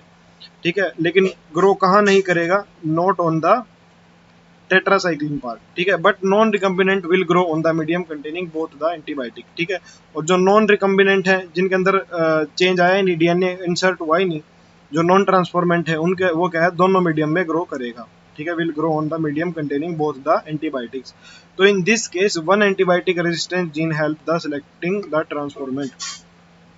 तो इसी तरह जो एक एंटीबायोटिक रेजिस्टेंस जीन है, ठीक है, वो क्या हेल्प करेगा, सिलेक्टिंग द ट्रांसफॉर्मेंट। ठीक है, वो किस में हेल्प करेगा, ट्रांसफॉर्मेंट सिलेक्शन में हेल्प करेगा, whereas the other antibiotic resistant gene gets inactivated. ठीक है, जो अदर है वो क्या करेगा, वो इनएक्टिवेट हो जाएगा due to insertion of alien DNA. ठीक है, तो बेसिकली सिर्फ एक एंटीबायोटिक रेजिस्टेंस जीन काम करेगा, और वो किस में हेल्प करेगा, ट्रांसफॉर्मेंट नॉन ट्रांसफॉर्मेंट में सिलेक्शन में हेल्प करेगा। ठीक है, और जो दूसरा है वो क्या है, इनएक्टिवेट हो जाएगा due to insertion of alien DNA. ठीक है, बेसिकली एलियन डीएनए के इंसर्शन की वजह से वो क्या है, वो इनएक्टिवेट हो जाएगा। ठीक है, उसके बाद आता है and help in selection of recombinants. तो selection of recombinant due to inactivation of antibiotic is a cumbersome procedure. ठीक है, जो सिलेक्शन है किसका, रिकम्बिनेंट्स का। ठीक है, due to inactivation of antibiotics. ठीक है, जो सिलेक्शन है रिकम्बिनेंट्स का due to inactivation of antibiotics, ठीक है, वो क्या है, cumbersome प्रोसीजर। ठीक है, because it require simultaneous plating of two plate having different antibiotics. ठीक है, तो इसके अंदर क्या है, हमें दोनों प्लेट्स की रिक्वायरमेंट है, एम्पिसिलिन की भी, टेट्रासाइक्लिन की भी। तो देयरफॉर एक alternative selectable marker have been developed which differentiate recombinant from recombinant on the basis of their ability to produce color in the presence of chromogenic substrate। ठीक है, तो बेसिकली क्या है कि जो सिलेक्शन है, ठीक है, due to inactivation of antibiotic, मतलब कि एंटीबायोटिक का इनएक्टिवेट हुई है, वो क्या है, वो थोड़ा महंगा है, क्योंकि इसके अंदर क्या है, दोनों एंटीबायोटिक्स की प्लेट की रिक्वायरमेंट है हमें। तो उसके अलावा एक नया मेथड है, दूसरा अल्टरनेटिव मेथड है सिलेक्टेबल मार्कर का। ठीक है, उसमें क्या है कि हम कैसे पता करते हैं, नॉन रिकम्बिनेंट में एक क्रोमोजेनिक सबस्ट्रेट यूज करते हैं, जिसकी वजह से क्या है, उसमें वो कलर प्रोड्यूस करता है। तो in this recombinant DNA is inserted with in the coding sequence of enzyme beta galactosidase. ठीक है, तो क्या है, एक रिकम्बिनेंट डीएनए क्या है, इंसर्ट किया जाता है विद इन कोडिंग सीक्वेंस। ठीक है, कोडिंग सीक्वेंस के अंदर of an enzyme beta galactosidase, कौन से एंजाइम की, बीटा गैलेक्टोसाइडेज की। तो this result in inactivation of the gene for synthesis of this enzyme. तो ये क्या करता है, अगर हम रिकम्बिनेंट डीएनए इसके अंदर डाल देते हैं तो ये क्या कर देता है, ये इनएक्टिवेशन कर देता है। ठीक है, this result in inactivation of the gene for synthesis of this enzyme. ठीक है, किसकी इनएक्टिवेशन, किसकी, जीन की, जो कि इसकी सिंथेसिस करता है। तो which is referred as insertional inactivation, जिसको क्या बोलते हैं हम, इंसर्शनल इनएक्टिवेशन बोलते हैं। तो basically the presence of chromogenic substrate give blue coloured colonies. तो जो क्रोमोजेनिक सबस्ट्रेट है, जो उसकी प्रेजेंस क्या देती है, ब्लू कलर की कॉलोनीज प्रोड्यूस करती है। ठीक है, if the plasmid in the bacteria does not have an insert, presence of insert result in insertional activation of the beta galactoside and the colonies do not produce any color। ठीक है, तो अगर if the plasmid in the bacteria do not have an insert, ठीक है, तो basically अगर insert हुआ है तो क्या होगा, इंसर्शनल इनएक्टिवेशन होगा, एंजाइम क्या है, एंजाइम बनेगा नहीं बीटा गैलेक्टोसाइडेज। ठीक है, सिंथेसिस नहीं होगी। ठीक है, लेकिन अगर इंसर्ट नहीं हुआ है प्लाज्मिड के अंदर, बैक्टीरिया के उसके अंदर क्या है, इंसर्ट नहीं है, तो basically presence of insert result in insertional activation of the and the colonies do not produce any colour. ठीक है, तो अगर इंसर्ट नहीं हुआ है तो कॉलोनीज कोई भी कलर प्रोड्यूस नहीं करेगी। तो these are identified as recombinant colonies.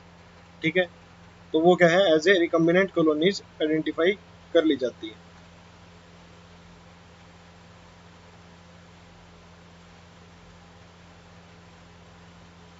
तो सिंपली इसको समझो कैसे है कि जब नॉन रिकम्बिनेंट है, ठीक है, जब क्या है, नॉन रिकम्बिनेंट है, जब क्या है, नॉन रिकम्बिनेंट,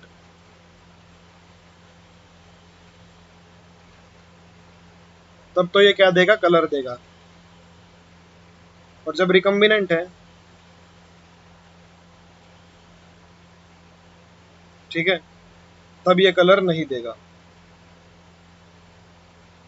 मतलब इनसर्शनल इनएक्टिवेशन हो गया। ठीक है, तो इधर एक इधर इसका एक डायग्राम भी दिया हुआ है, अगर मैं आपको दिखा पाऊँ।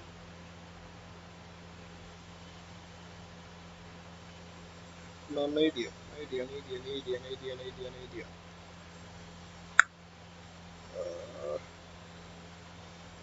नहीं दिया, नहीं दिया। बेसिकली उसके अंदर वाइट वाइट वाइट से स्पॉट बन जाते हैं, तो वो रिकम्बिनेंट मॉलिक्यूल को, तो बेसिकली रिकम्बिनेंट में क्या है कि रिकम्बिनेंट अगर है तो वो कलर नहीं देगा।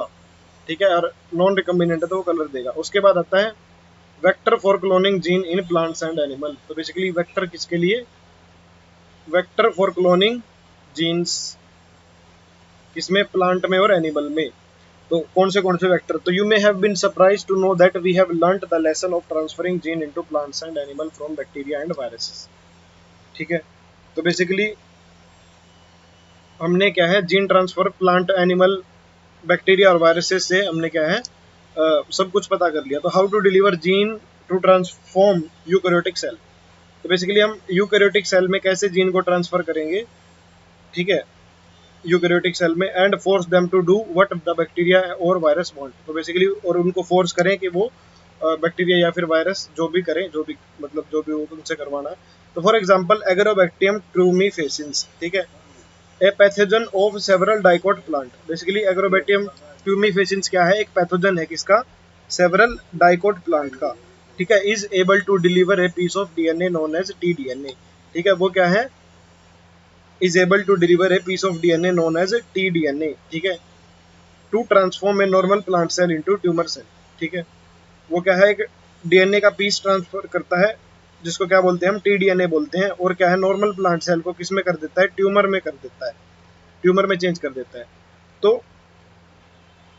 And direct this tumour cells to produce chemical required by the pathogen. ठीक है, और इन ट्यूमर को क्या करता है, इन ट्यूमर सेल को क्या करता है, डायरेक्ट करता है, उनको डायरेक्शन देता है कि तुम क्या प्रोड्यूस करो, केमिकल्स प्रोड्यूस करो, जो कि किसको रिक्वायर्ड है, पैथोजन को रिक्वायर्ड है। ठीक है, जो एग्रोबैक्टीरियम ट्यूमीफेसिस को रिक्वायर्ड है। ठीक है, और ये किसके अंदर होता है, ये डाइकोट प्लांट के अंदर होता है, ठीक है, किसके अंदर होता है, ये डाइकोट प्लांट के अंदर होता है। तो similarly retrovirus in animal have the ability to transform normal cell into cancerous cell, ठीक है। उसी तरह जो रेट्रोवायरस है एनिमल्स के अंदर, उसके अंदर किस चीज की एबिलिटी होती है, नॉर्मल सेल को कैंसरस सेल में ट्रांसफॉर्म करने की। जो रेट्रोवायरस है, रेट्रोवायरस मतलब जिसके अंदर जेनेटिक मटेरियल आरएनए है, ठीक है, उसके अंदर किस चीज की एबिलिटी होती है, वो नॉर्मल सेल को कैंसरस सेल में ट्रांसफॉर्म कर देता है। तो better understanding of the art of delivering gene bye pathogen in their eukaryotic host has generated knowledge to transform these tools of pathogen into useful vector for delivering genes of interest to human। तो basically एक better understanding of the art delivering genes by pathogen in their eukaryotic host has generated knowledge to transform these tools of pathogen into useful vector for delivering gene of interest to humans। तो basically जो ये vector है, इनका use हम कैसे कर सकते हैं, एक रेट्रोवायरस का यूज करके, अगर हमें कोई जीन ऑफ इंटरेस्ट क्या है एक ह्यूमन के अंदर डालना है, ठीक है, जो रिक्वायर्ड है, इसका हम आगे इस नॉलेज का बहुत ही अच्छी अच्छी जगह पे क्या है यूज कर सकते हैं, ठीक है। तो the tumour inducing plasmid of Agrobacterium tumefaciens has now been modified into a cloning vector, ठीक है। तो जो जो क्या है ट्यूमर इंड्यूसिंग प्लाज्मिड है एग्रोबैक्टीरियम ट्यूमिफेसिन का, वो क्या है अभी मॉडिफाइड है into a cloning vector which is no more pathogenic to the plant, ठीक है। तो बेसिकली अभी वो पैथोजेनिक नहीं है प्लांट्स के लिए, but is still able to use mechanism to deliver genes of our interest into variety of plant. तो बेसिकली अब हम कैसे यूज कर रहे हैं, जैसे टीआई प्लाज्मिड का यूज करके बेसिकली क्या करता था, टीआई क्या करता था, टीआई प्लाज्मिड क्या करता था, वो एग्रोबैक्टीरियम का जो टीडीएनए है, ट्यूमर इंड्यूसिंग डीएनए, वो इंसर्ट करता था। हमने क्या कर दिया, उस टीडीएनए को हटा के अपना रिक्वायर्ड जो हमें हमें भेजना है वो डाल देते हैं उसके अंदर, और उसका नॉर्मल इन्फेक्शन करवाते हैं, तो वही करता है वो प्लाज्मिड। तो जो हमने जो एक्स्ट्रा जो हमने जो डीएनए इंसर्ट करवाया, तो वो उसको उसके अंदर ट्रांसफर कर देता है। तो similarly retrovirus has also been disarmed, retrovirus का क्या है, डिसार्म कर दिया हमने, and now use to deliver desired gene, ठीक है। और उसको कैसे यूज करते हैं हम, जो हम डिजायर्ड जीन है उसको, क्योंकि उसका इन्फेक्शन का प्रोसीजर तो वही है, ठीक है, बस उसके प्लाज्मिड के अंदर क्या है अपना जीन ऑफ इंटरेस्ट डाल देते हैं और वो वही मैकेनिज्म फॉलो करता है और दोबारा इन्फेक्शन करवाते हैं। तो सो वंस ए जीन और a DNA fragment has been ligated into a suitable vector, it is transferred into bacterial plant और एनिमल होस्ट, ठीक है। तो बेसिकली जो जीन या फिर डीएनए फ्रेगमेंट है उसको लाइगेट करते हैं एक सुटेबल वेक्टर के साथ, और फिर उसको क्या है ट्रांसफर कर देते हैं बैक्टीरियल प्लांट और एनिमल होस्ट के अंदर, जहाँ पे जाके वो क्या है मल्टीप्लाई करता है। उसके बाद आता है कॉम्पिटेंट होस्ट, ठीक है। तो बेसिकली फॉर ट्रांसफॉर्मेशन, ठीक है, कॉम्पिटेंट होस्ट क्या है, for transformation and recombinant DNA, ठीक है। तो since DNA is hydrophilic molecule, DNA क्या है, एक हाइड्रोफिलिक मॉलिक्यूल है, it can not pass through the cell membrane, ठीक है, क्योंकि ये क्या है एक हाइड्रोफिलिक मॉलिक्यूल है, ठीक है, तो ये सेल मेम्ब्रेन से पास नहीं कर सकता, ठीक है। तो in order to force bacteria to take up the plasmid, the bacterial cell must first be made competent to take up, ठीक है। तो हमें क्या करना पड़ेगा, ठीक है, एक बैक्टीरिया को फोर्स करना है कि वो प्लाज्मिड ले, ठीक है, ठीक है। तो उसको क्या है बैक्टीरियल सेल को हमें पहले कॉम्पिटेंट बनाना पड़ेगा, ठीक है। तो this is done by treating them with specific concentration of divalent cation, ठीक है। उसको किसके साथ ट्रीट करना पड़ेगा, एक स्पेसिफिक कंसंट्रेशन किसकी, डाइवेलेंट कटायन की, जैसे कैल्शियम, ठीक है, which increases the efficiency with which the DNA enters the bacterium through pores in the cell wall. तो बेसिकली डाइवेलेंट कटायन क्या करता है, आपने पढ़ा होगा, चैनल बना देता है, ठीक है, उसके अंदर, और फिर हाइड्रोफोलिक मॉलिक्यूल जो है वो उसके मेम्ब्रेन से इजीली पास कर सकता है, ठीक है। ये आपने उसमें भी पढ़ा होगा ट्रांसपोर्ट वाले चैप्टर में, तो ये वही चीज है, ठीक है। तो बेसिकली डाइवेलेंट कटायन कौन सा, कैल्शियम आयन, ठीक है, और वो क्या करता है एफिशिएंसी इंक्रीज कर देता है कि उसके सेल वॉल के पोर्स के थ्रू डीएनए जा सके। तो recombinant DNA can then be forced into such cell by incubating the cell with recombinant DNA on ice, ठीक है। तो जो रिकम्बिनेंट डीएनए है, ठीक है, उसको क्या है फिर हम फोर्स कर सकते हैं by incubating the cell with recombinant DNA, ठीक है। उन सेल को क्या है इनक्यूबेट करके हम क्या कर सकते हैं, उनको फोर्स कर सकते हैं, ठीक है। तो followed by placing them briefly at 42 degree heat shock, ठीक है। तो बेसिकली पहले तो उन सेल को क्या है आइस के ऊपर रख देंगे, ठीक है, और उसके बाद क्या है उसको 42 डिग्री का हीट शॉक देंगे and then putting them on back on ice, ठीक है। तो पहले क्या आइस पे रख देंगे रिकम्बिनेंट डीएनए के साथ, ठीक है, उन सेल्स को, फिर दोबारा हीट शॉक देंगे, दोबारा फिर उसको क्या आइस पे रख देंगे।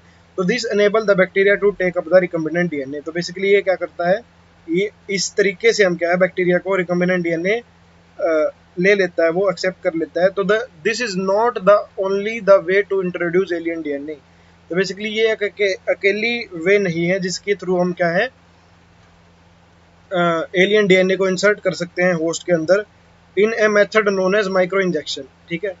एक और मेथड है जिसको क्या बोलते हैं माइक्रो इंजेक्शन, एक छोटा सा इंजेक्शन होता है। Recombinant DNA is directly injected into nucleus of the animal cell. Basically animal cell के न्यूक्लियस में डायरेक्टली क्या है रिकम्बिनेंट डीएनए को हम इंसर्ट कर देते हैं। In other method suitable for plant cells are bombarded with high velocity micro particle. और प्लांट में, ये तो किस में होता है एनिमल में, ठीक है, याद रखना ये चीज, माइक्रो इंजेक्शन किस में यूज होता है एनिमल सेल में, और प्लांट में क्या होता है, ठीक है। इतने बारीक क्वेश्चन पूछे जाएंगे, ठीक है, ये नहीं पूछेंगे कि बायोलिस्टिक जनगन मेथड क्या होता है, ठीक है। माइक्रो पार्टिकल तो सुटेबल प्लांट में, ये चीज भी याद रखना, बायोलिस्टिक जिनगन मेथड किस में है प्लांट में। तो cell are bombarded with high velocity micro particle, cell को क्या है माइक्रो पार्टिकल हाई वेलोसिटी वाले माइक्रो पार्टिकल के साथ बम्बार्ड करा देते हैं ऑफ गोल्ड और टंगस्टन कोटेड विद डीएनए, ठीक है, जो कि किसकी किसकी होती है गोल्ड की और टंगस्टन की, ठीक है, जो कि गोल्ड की और टंगस्टन की, ठीक है। तो and the last method use disarmed pathogen vectors, ठीक है। और जो लास्ट जो मेथड है वो क्या है डिसआर्म्ड पैथोजन, ठीक है, which when allowed to infect the cell transfer the recombinant DNA into the host, ठीक है। तो जिसको जब हम क्या करते हैं अलाउ करते हैं इन्फेक्ट करने के लिए सेल को, तो वो क्या करते हैं transfer the recombinant DNA into the host. तो वो क्या करते हैं ट्रांसफर करते हैं किसको रिकम्बिनेंट डीएनए को होस्ट के अंदर, ठीक है। जो लास्ट मेथड क्या यूज करता है डिसआर्म्ड पैथोजन यूज करता है। तो now that we have learned about the tools of constructing recombinant DNA, let us discuss the process facilitating recombinant DNA technology. तो बेसिकली अब हम क्या है प्रोसेसेस पढ़ेंगे, ठीक है। ये तो क्या पढ़ लिया हमने टूल्स पढ़ लिए, ठीक है, इसके अंदर क्या क्या टूल्स होते हैं, अब क्या है प्रोसेसेस क्या क्या होती है। तो basically processes of recombinant DNA technology involve several step in specific sequence. इसके अंदर क्या है कई सारे स्टेप्स होते हैं एक स्पेसिफिक सीक्वेंस में। जैसे फर्स्ट तो क्या है आइसोलेशन ऑफ डीएनए, डीएनए को आइसोलेट कर लिया। उसके बाद क्या है फ्रेगमेंटेशन ऑफ डीएनए, डीएनए के फ्रेगमेंट बना लिए किसके थ्रू रिस्ट्रिक्शन एंडोन्यूक्लियस के थ्रू। उसके बाद क्या करना है isolation of desired DNA fragment, तो हमें जो डिजायर्ड डीएनए फ्रेगमेंट है उसका आइसोलेशन करना, इल्यूशन करना, ठीक है, जेल इलेक्ट्रोफोरेसिस करके उसका इल्यूशन करना, ठीक है। तो ligation of the DNA fragment into A vector, ठीक है, लाइगेशन किसका डीएनए फ्रेगमेंट का किसमें वेक्टर के अंदर, वेक्टर के साथ उसका लाइगेट कराना जोड़ना, ठीक है। फिर transferring the recombinant DNA into the host, ठीक है, फिर क्या है ट्रांसफर करना रिकम्बिनेंट डीएनए को होस्ट के अंदर and culturing the host in a medium, host को क्या है मीडियम में कल्चर करना एट ए लार्ज स्केल, ठीक है, लार्ज स्केल पे उसको होस्ट के अंदर उसको कल्चर करना and extraction of the desired product, और लास्ट में क्या है डिजायर्ड प्रोडक्ट का एक्सट्रैक्शन करना, ठीक है। तो फर्स्ट स्टेप क्या आता है isolation of the genetic material, ठीक है। तो फर्स्ट स्टेप क्या आता है हमारा जेनेटिक मटेरियल का आइसोलेशन। तो इसमें क्या आता है recall that nucleic acid is a genetic material, ठीक है, of all organism without exception, इसकी कोई एक्सेप्शन नहीं है, हर ऑर्गेनिज्म में न्यूक्लिक एसिड ही क्या है genetic material. In majority of organism this is DNA, ठीक है, मेजोरिटी के अंदर डीएनए है। In order to cut the DNA with restriction enzyme it need to be in pure form free from other macromolecule, ठीक है। तो basically अगर हमें इसको कट करना है ठीक है, डीएनए को रिस्ट्रिक्शन एंजाइम के साथ, तो वो क्या है, वो प्योर फॉर्म में होना जरूरी है। ठीक है, free from other macromolecule, other macromolecule क्या है उसके पास नहीं होने चाहिए। तो since the DNA is enclosed with in the membrane, ठीक है, जो डीएनए है वो मेम्ब्रेन के अंदर क्या है, एनक्लोज्ड है, we have to break the cell open to release DNA along with other macromolecule. ठीक है, तो डीएनए क्या है, मेम्ब्रेन के अंदर, न्यूक्लियर मेम्ब्रेन के अंदर, ठीक है, वो मेम्ब्रेन होती है न्यूक्लियर मेम्ब्रेन यूकेरियोटिक ऑर्गेनिज्म के अंदर। तो हमें क्या है, ब्रेक करना पड़ेगा सेल को। ठीक है, और क्या है, डीएनए को रिलीज कराना पड़ेगा, उसके साथ में क्या है, कुछ माइक्रोमोलिक्यूल भी आएंगे, जैसे आरएनए, प्रोटीन, पॉलीसेकेराइड और लिपिड। ठीक है, तो ये सारे क्या है, ये कुछ मैक्रोमोलिक्यूल उसके साथ आएंगे। तो this can be achieved by treating bacterial cell, plant और animal tissue with enzyme such as lysozyme, cellulase और काइटिनेज। ठीक है, और ये प्रोसेस कैसे होगी हमारी, बैक्टीरियल सेल को किसके साथ ट्रीट करेंगे, बैक्टीरियल सेल को किसके साथ ट्रीट करेंगे, लाइसोजाइम। ठीक है, अगर बैक्टीरिया है तो किस एंजाइम के साथ ट्रीट करेंगे, लाइसोजाइम। लाइसोजाइम क्या करेगा, उसकी एक्सटर्नल जो सेल वाल है उसको ब्रेक करेगा। ठीक है, और सेलुलेज क्या करेगा, प्लांट सेल की जो एक्सटर्नल सेल वॉल स्ट्रक्चर है उसको ब्रेक करेगा। ठीक है, और काइटिनेज क्या करेगा, फंगस में यूज करा जाएगा। ठीक है, ये क्या करेंगे, जो मेम्ब्रेन है सेल की उसको ब्रेक करेंगे। ठीक है, उसको तोड़ेंगे, उसको डाइजेस्ट करेंगे। ठीक है, तो you know that gene are located on the long molecule of DNA. ठीक है, डीएनए के ऊपर जीन प्रेजेंट होते हैं, इंटरवाइंड विद प्रोटीन। ठीक है, जीन किसके साथ इंटरवाइंड होते हैं, प्रोटीन सच एज हिस्टोन। ठीक है, पॉजिटिवली चार्ज प्रोटीन। तो the RNA can be removed by treating with ribonuclease. तो आरएनए को हम कैसे रिमूव करेंगे, आरएनए को राइबोन्यूक्लियस अब इसके साथ मैक्रोमोलिक्यूल डीएनए के साथ क्या है, जब मान लो हमने प्लांट सेल ले ली, उसके ऊपर सेलुलोज डाल दिया, तो उसके में डीएनए आ गया, हमारे पास आरएनए आ गया, प्रोटीन आ गया, पॉलीसेकेराइड आ गया, लिपिड आ गया। तो अब इनको रिमूव करना है हमने, पहले तो हम राइबोन्यूक्लियस डाल देंगे, वो क्या करेगा, वो राइबो न्यूक्लिक एसिड आरएनए को खा जाएगा। ठीक है, और प्रोटीन जो है एक्स्ट्रा, उसको हम प्रोटीएज के साथ, वो प्रोटीन को खा जाएगा। Other molecule can be removed bye appropriate treatment with purified DNA ultimately precipitate out. ठीक है, तो और जो लिपिड है, लाइपेज, ठीक, मैं बता देता हूँ, पॉलीसेकेराइड में कौन सी पॉलीसेकेराइड है उसके हिसाब से, माल्टोज है, माल्टेज। तो ऐसे ऐसे हम क्या है, कोई भी एंजाइम यूज करेंगे। ठीक है, तो ऐसे करके हम क्या है, जो प्यूरिफाइड डीएनए उसको क्या है, प्रेसिपिटेट आउट कर लेंगे आफ्टर द एडिशन ऑफ। ठीक है, purified DNA ultimately precipitate out. ठीक है, जो प्यूरिफाइड डीएनए है वो क्या है, अल्टीमेटली प्रेसिपिटेट आउट कर जाएगा after the addition of chilled ethanol. जब उसके अंदर क्या डाल लेंगे, हम चिल्ड इथेनॉल डालेंगे। क्या डालेंगे, चिल्ड चिल्ड इथेनॉल डालेंगे। ठीक है, तो this can be seen as collection of fine thread in suspension. और इसको हम कैसे देख सकते हैं, कई सारी फाइन थ्रेड बन जाएंगी किसकी, सस्पेंशन, एक सस्पेंशन सा क्रिएट हो जाएगा। ठीक है,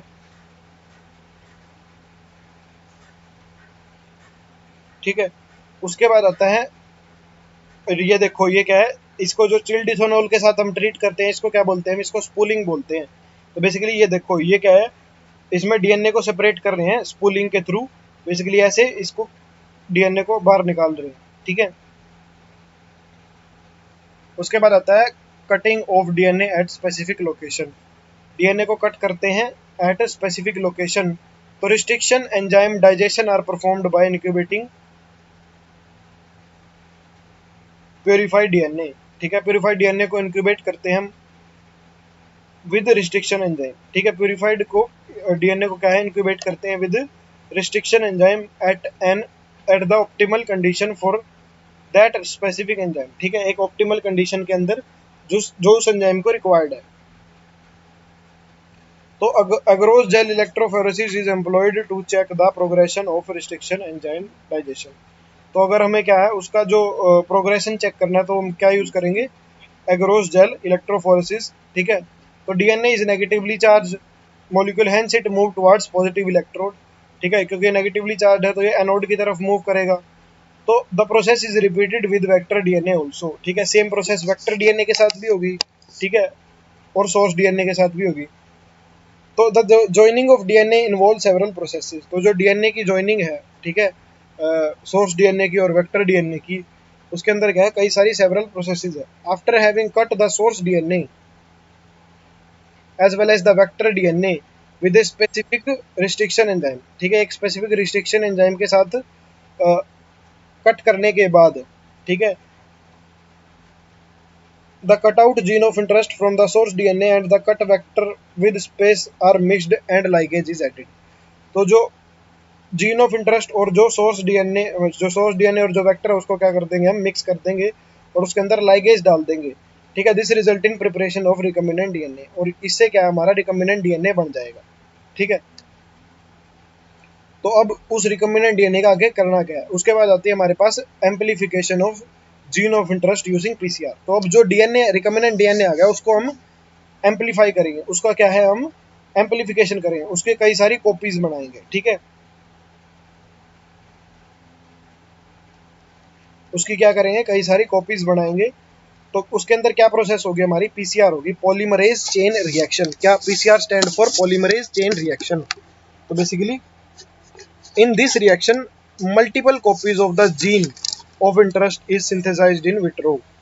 तो बेसिकली पीसीआर में क्या होती है, मल्टीपल कॉपीज किसकी, जीन ऑफ इंटरेस्ट की बनाई जाती हैं, सिंथेसिस की जाती है, किसमें, विट्रो में, मतलब लेबोरेटरी में, using two set of primer. दो क्या है, दो सेट ऑफ प्राइमर यूज किए जाते हैं, दो सेट ऑफ क्या है, प्राइमर यूज किए जाते हैं। Small chemically synthesized oligonucleotide that are complementary to the region of DNA।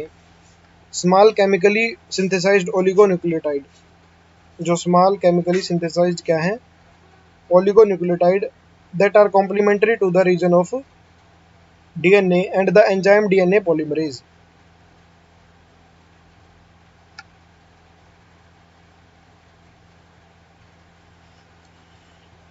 Primer क्या है, प्राइमर बेसिकली क्या है, एक स्मॉल केमिकली सिंथेसाइज्ड ओलिगोन्यूक्लियोटाइड है, मतलब कई सारे न्यूक्लियोटाइड हैं जो कि क्या है, कॉम्प्लीमेंट्री हैं डीएनए के रीजन्स के, ठीक है। बेसिकली प्राइमर एक डीएनए का पार्ट ही मान सकते हो एक तरह से। बेसिकली एक ओलिगोन्यूक्लियोटाइड का मतलब होता है कई सारे न्यूक्लियोटाइड, ठीक है।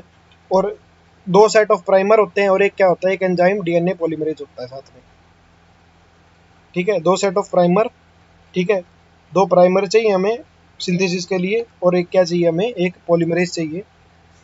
तो the enzyme extend the primer using nucleotide provided in the reaction and the genomic DNA as a template, ठीक है। तो जो एंजाइम क्या करता है, एक्सटेंड करता है प्राइमर को using nucleotide provided it in the reaction and the genomic DNA as a template, ठीक है। तो एंजाइम क्या करता है, एक्सटेंड करता है प्राइमर को, किसका यूज करके, nucleotide provided in the reaction, जो कि न्यूक्लियोटाइड रिएक्शन के अंदर प्रोवाइडेड है। तो genomic DNA as a template, genomic DNA as a template काम करता है। If the process of replication of DNA is repeated many times the segment of DNA can be amplified into approximately billion times, ठीक है। अगर process replication की क्या है, बार बार क्या करी गई, रिपीट की गई, ठीक है, कई बार रिपीट की गई रेप्लिकेशन की, तो वो क्या करेगी, एम्पलीफिकेशन इतना ज़्यादा हो जाएगा कि वो बिलियन टाइम्स हो जाएगा, बेसिकली 1 बिलियन कॉपी बन जाएगी। तो such repeated amplification is achieved by use of thermostable DNA polymerase.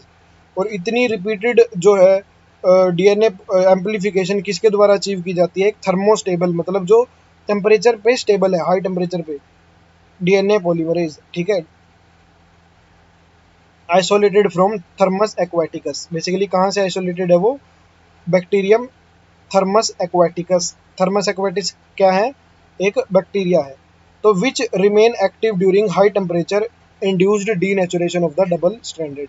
तो जो इंड्यूस्ड अब इसमें थर्मोस्टेबल क्यों यूज किया हमने, क्योंकि डीनेचुरेशन करानी पड़ती है, मतलब डीएनए के अंदर क्या है, दो स्ट्रैंड होते हैं, ठीक है, इनको हमें अलग अलग करना पड़ता है। फिर उसमें प्राइमर आता है, प्राइमर अपना काम करता है, फिर इसमें इधर प्राइमर आता है, वो अपना काम करता है। तो ऐसे कर करके क्या है, कॉपी बनाई जाती है। फिर ये दोनों आपस में पेयर करते हैं, आगे चलते हैं, फिर दोबारा प्राइमर आता है, तो ऐसे ऐसे काम होता है। तो which remain active during the high temperature induced denaturation. क्योंकि डीनेचर कराना, इनको अलग अलग कराना है, तो हमें हाई टेम्परेचर की रिक्वायरमेंट है, ठीक है।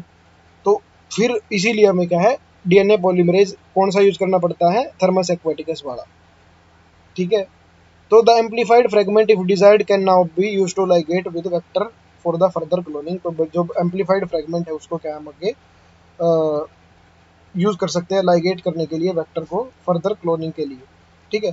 तो बेसिकली एक बार प्रोसेस समझते हैं हमारी पीसीआर की, इसके अंदर इतनी एक्सप्लेन्ड नहीं है, तो सिंपली देखो, फर्स्ट प्रोसेस है हमारी डीनेचुरेशन, नेक्स्ट क्या है एनीलिंग, और नेक्स्ट क्या है एक्सटेंशन, ठीक है। पहली बात तो इसके प्रोसीजर पे ही क्वेश्चन होता है, ठीक है। तो मतलब इसकी सीक्वेंस क्या है, तो इसका एक याद रखो आप, एक डीएवी स्कूल होता है, ठीक है। तो इसका थोड़ा सा उल्टा कर दो, डी ए ई कर दो, वी की जगह क्या कर दो, ई कर दो, तो उससे आपको याद रहेगा, ठीक है। तो डीनेचुरेशन देखो कैसे होता है डीनेचुरेशन। तो डीनेचुरेशन क्यों होता है, पहले तो ये देखो, डीएनए क्या है भाई, डबल स्ट्रैंडेड है। अभी ये देखो, ये क्या है, ये पूरा का पूरा डीएनए है, ठीक है। ये डबल स्ट्रैंडेड है, इसका 5' to 3' एंड है, ये 3' to 5' एंड है, ठीक है।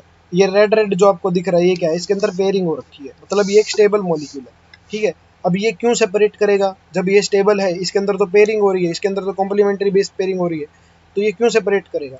तो इसको सेपरेट कराने के लिए हमें हीट करनी पड़ती है, उसको टेम्परेचर देना पड़ता है, मतलब धक्के से करना पड़ता है, ठीक है।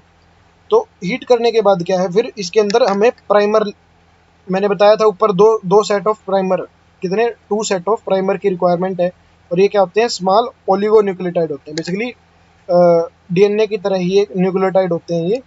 तो ये ऐसे प्राइमर जुड़ते हैं यहाँ पे, ठीक है। दोनों के दोनों क्या है, 5' to 3' पे ही काम करते हैं, ठीक है। तो ये स्टैंड तो 5' to 3' ऐसे काम करेगा, ये स्टैंड 5' to 3' ऐसे काम करेगा, ठीक है। तो ये ऐसे काम कर करके क्या है, ऐसे बड़ा मॉलिक्यूल, मतलब एक बड़ा वो बना देंगे, ठीक है। इसके अंदर पेयरिंग हो जाएगी, जब ये पूरे हो जाएंगे, और फिर ये क्या है, दो अलग अलग सेपरेट क्या है, सेपरेट अलग अलग क्या है, डीएनए निकलेंगे। तो ऐसे ही इतनी स्पीड में होती है ये, कि इतनी फास्ट होती है ये, कि मतलब बिलियन बन जाते हैं कॉपीज, ठीक है। और इसमें डीएनए पॉलीमरेज कौन सा यूज करते हैं हम, टैक पॉलीमरेज, ठीक है। टैक पॉलीमरेज क्यों यूज करते हैं, क्योंकि हमने यहाँ पे डीनेचुरेशन करा है, डीनेचुरेशन पे टेम्परेचर बहुत ज़्यादा हाई होता है इनको सेपरेट कराने के लिए, क्योंकि हमें हीटिंग करनी पड़ती है, ठीक है। उसके बाद आता है हमारा next, insertion of recombinant DNA into the host. तो रिकम्बिनेंट डीएनए का इंसर्शन किसके अंदर, होस्ट के अंदर, ठीक है। तो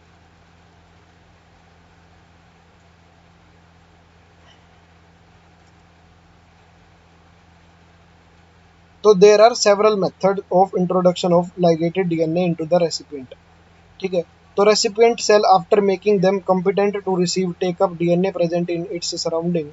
So if a recombinant DNA bearing gene for resistance to an antibiotic ampicillin is transferred into E. coli cell, the host cell become transformed into ampicillin resistant gene. तो basically there are several method, ठीक है, जिससे हम क्या है, ligated DNA को recipient के अंदर ट्रांसफर कर सकते हैं। तो recipient cell after making them competent, ठीक है, उनको कॉम्पिटेंट बनाने के बाद, ठीक है, बेसिकली पहले तो कॉम्पिटेंट कैसे बनाया, कॉम्पिटेंट कैसे बनाया, Ca2+ के साथ, याद रखना इसको, क्या है, बैक्टीरियल सेल के अंदर, क्योंकि ये क्या होता है, हाइड्रोफिलिक होता है हमारा, ठीक है। तो सेल वॉल के थ्रू पास नहीं कर सकता, तो हमें क्या चाहिए, पहले बैक्टीरियल सेल को कॉम्पिटेंट बनाना पड़ेगा, किसका यूज करके, डाईवेलेंट कैल्शियम आयन का यूज करके। तो make them competent to receive take up DNA present in its surrounding, ठीक है, वो इसको कॉम्पिटेंट बनाते हैं, और क्या है, to receive and take up DNA present in its surrounding. So if recombinant DNA bearing gene for resistance of an antibiotic is transferred into E coli. अगर रिकम्बिनेंट डीएनए जिसके अंदर क्या है, जीन किसका है, रेजिस्टेंस का, ठीक है, किसके रेजिस्टेंस का, एंटीबायोटिक के रेजिस्टेंस का, अगर उसको क्या कर दे, ट्रांसफर कर दें इनटू ई कोलाई में, ठीक है, तो द होस्ट बिकम ट्रांसफॉर्म्ड, ठीक है, होस्ट क्या हो जाएगी, ट्रांसफॉर्म हो जाएगी किसमें, एम्पिसिलिन रेजिस्टेंस सेल में। होस्ट क्या हो जाएगी, ट्रांसफॉर्म हो जाएगी किसमें, एम्पिसिलिन रेजिस्टेंस सेल में। If we spread the transformed cell on agar plates, ठीक है, अगर हम क्या करें, सेल को कहाँ स्प्रेड करें, if we spread the transformed cell on agar plates, containing ampicillin, only transformant will grow. अगर हम स्प्रेड कर दे ट्रांसफॉर्म्ड सेल को किसमें, अगार प्लेट पे, जिसके अंदर क्या प्रेजेंट है, एम्पिसिलिन प्रेजेंट है। पहले तो हमने क्या किया, हमने रिकम्बिनेंट डीएनए किसका डाला, जिसके अंदर किसकी रेजिस्टेंस है, एंटीबायोटिक एम्पिसिलिन की रेजिस्टेंस है, ठीक है। अभी उनको क्या है, एम्पिसिलिन के कंटेनर में डाल दिया, तो सिर्फ जो ट्रांसफॉर्म्ड सेल है, जिनके अंदर नया डीएनए इंसर्ट हुआ है, जिनके अंदर एम्पिसिलिन की एक्चुअली में रेजिस्टेंस है, तो सिर्फ वो ग्रो करेगी, ठीक है। और जो अनट्रांसफॉर्म्ड है वो क्या कर जाएगी, डाई कर जाएगी। जो अनट्रांसफॉर्म्ड है वो क्या कर जाएगी, डाई कर जाएगी। तो since due to ampicillin resistance genes, one is able to select a transformed cell in the presence of ampicillin. तो due to ampicillin resistance gene, ठीक है, तो हम क्या है, हम क्या है, सेलेक्ट कर सकते हैं कि कौन सी ट्रांसफॉर्म्ड सेल है, कौन सी ट्रांसफॉर्म्ड सेल नहीं है, ठीक है, सिर्फ एम्पिसिलिन की प्रेजेंस से। तो the ampicillin resistance gene in this case is selectable marker. तो जो एम्पिसिलिन रेजिस्टेंस जीन है इस केस में वो क्या है, वो एक सेलेक्टेबल मार्कर है, ठीक है। वो क्या किस में काम आता है, वो हेल्प करता है किसमें, सिलेक्शन ऑफ ट्रांसफॉर्मेंट और नॉन ट्रांसफॉर्मेंट। उसके बाद आता है हमारे पास नेक्स्ट, ऑब्टेनिंग जीन प्रोडक्ट, ठीक है। तो बेसिकली इसके अंदर देखो क्या आता है, ठीक है। अभी क्या है, हमने रिकम्बिनेंट डीएनए बना लिया, हमने ट्रांसफॉर्मेंट नॉन ट्रांसफॉर्मेंट पता कर लिया, ठीक है। अभी हमें बनाना है प्रोडक्ट जो हमारे, जिसके लिए हम सारी की सारी प्रोसेस कर रहे हैं, ठीक है।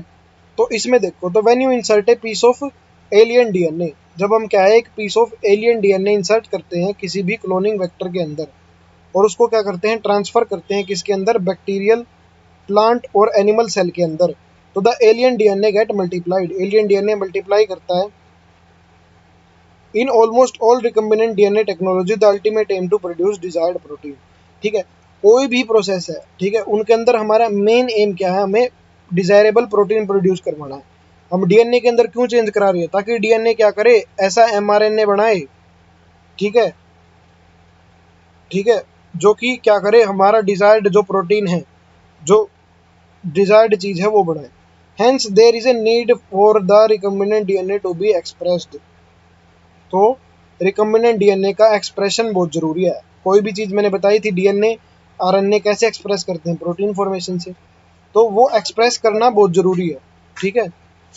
वो वो क्या है, एक्सप्रेस करना बहुत जरूरी है। तो the foreign gene get expressed under appropriate condition. तो जो फॉरेन जीन है वो क्या है, अप्रोप्रिएट कंडीशन में एक्सप्रेस करेगा। तो the expression of foreign gene in host cell involve understanding many technical details. तो जो एक्सप्रेशन है वो क्या है, उसके अंदर हमें कई सारी टेक्निकल डिटेल पता होनी चाहिए। तो after having cloned the gene of interest, ठीक है, जीन ऑफ इंटरेस्ट की क्लोनिंग करने के बाद, उसकी मल्टीपल कॉपी बनाने के बाद, and having optimized the condition, ठीक है, जो कंडीशन को ऑप्टिमाइज करने के बाद, to induce the expression of the target protein, ठीक है।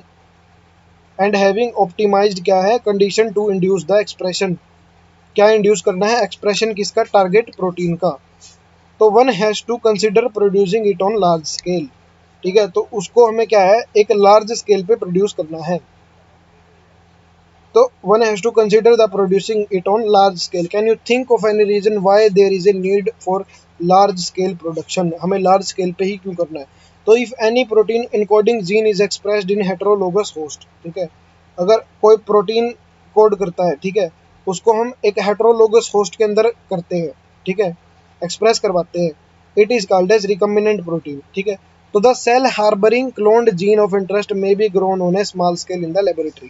तो जो सेल है जिसके अंदर क्लोन्ड जीन है, जो हमारे जीन ऑफ इंटरेस्ट जो इंसर्टेड है, उसको हम स्मॉल स्केल पे भी कर सकते हैं लेबोरेटरी के अंदर। तो the culture may be used for extracting the desired protein, then purifying it and using different separation technique. तो जो हमें कल्चर बनाना है, ठीक है, उसको हम कैसे यूज करेंगे, उसको डिजायर्ड प्रोटीन को एक्सट्रैक्ट करेंगे, ठीक है, और उसको क्या करेंगे, प्योरीफाई करेंगे। तो the cell can also be multiplied in continuous culture, cell को हम कॉन्टिन्यूस कल्चर में भी मल्टीप्लाई करवा सकते हैं, अगर हमें ज़्यादा रिक्वायरमेंट है, प्रोडक्ट की ज़्यादा रिक्वायरमेंट है, मतलब अगर ज़्यादा रिक्वायरमेंट है तो हमें लार्ज स्केल प्रोडक्शन करना पड़ेगा, ठीक है।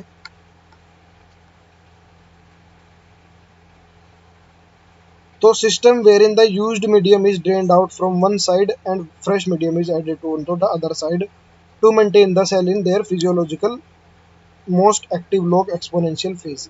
ठीक है, तो पहले तो ये देखो physiological most active phase that is the log और एक्सपोनेंशियल फेज, जो कि आपने पढ़ा भी होगा। इसमें जो ये वाला फेज होता है आगे जाके ये कांस्टेंट हो जाता है, तो ये क्या होता है हमारा लॉग फेज होता है। ठीक है, इसमें क्या है एक्सपोनेंशियल ग्रोथ होती है।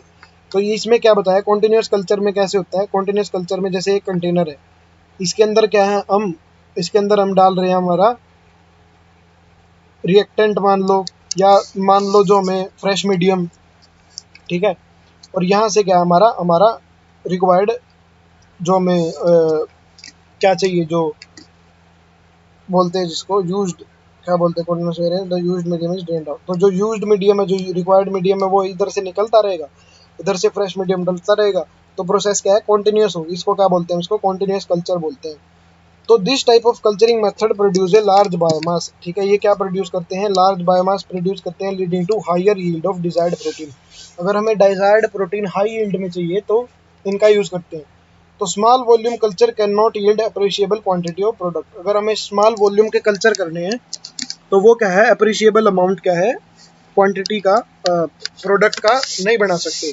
तो प्रोड्यूस इन लार्ज क्वांटिटी में प्रोड्यूस करने के लिए the development of bioreactor where the large volume 100 to 10,000 litre of culture can be processed was required. ठीक है, तो लार्ज वॉल्यूम कितना 100 से 1000 लीटर कल्चर का रिक्वायर्ड है, and can be processed was required, उसकी प्रोसेसिंग भी क्या है रिक्वायर्ड है। तो this bioreactor can be thought of as vessel. ठीक है, तो हम जो बायोरिएक्टर है, ठीक है, तो बेसिकली अगर हमें लार्ज क्वांटिटी में क्या है बनाना है, ठीक है, अगर हमें लार्ज क्वांटिटी में क्या है बनाना है कुछ, तो हमें बायोरिएक्टर की रिक्वायरमेंट होगी, जहाँ पे क्या है हम 100 से 1000 लीटर कल्चर का क्या है प्रोसेस कर सकें। तो 10 bioreactor can be thought of a vessel. तो बायोरिएक्टर को हम एक वेसल भी मान सकते हैं, in which raw material are biologically converted into specific product, जिसके अंदर क्या है हम रॉ मटेरियल को किस में कन्वर्ट कर देते हैं, बायोलॉजिकल इनटू स्पेसिफिक प्रोडक्ट के अंदर कन्वर्ट कर देते हैं। तो इंडिविजुअल एंजाइम्स एक्सेट्रा, या तो कोई प्रोडक्ट या फिर कोई enzyme.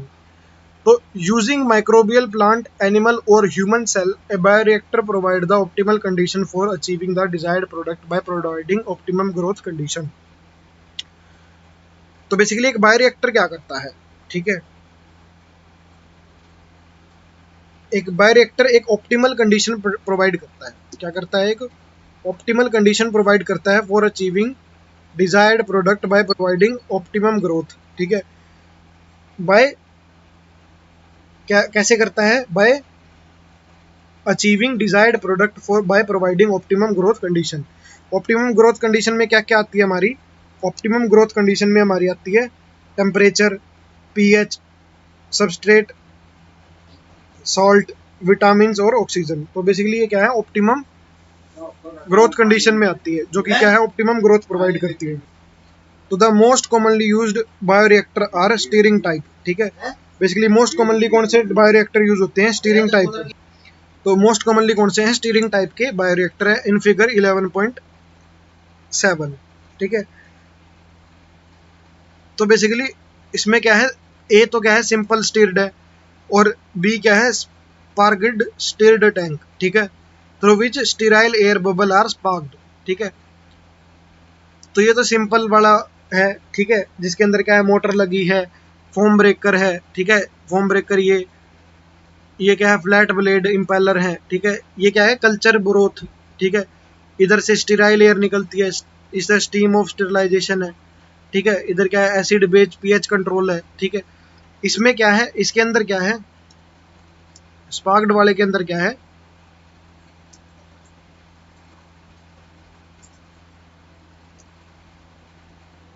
Increased surface area for the oxygen transfer.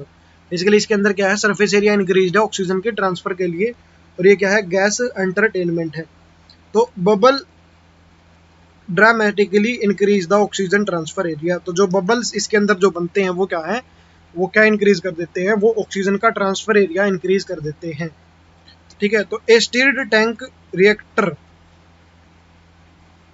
Is usually cylindrical. तो जो एक स्टिर्ड टैंक रिएक्टर है, ठीक है, वो क्या है, यूजुअली सिलेंड्रिकल है और विद कर्व्ड बेस, ठीक है, उसके साथ क्या है, एक कर्व्ड बेस है, ठीक है, जो स्टिर्ड टैंक है उसके अंदर क्या है, एक कर्व्ड बेस है, ठीक है, facilitating the mixing of reactor content, ठीक है, जो कि क्या है, क्या फैसिलिटेट करता है, रिएक्टर के कंटेंट की मिक्सिंग फैसिलिटेट करता है, जो कि क्या करता है, रिएक्टर के कंटेंट की मिक्सिंग फैसिलिटेट करता है। तो द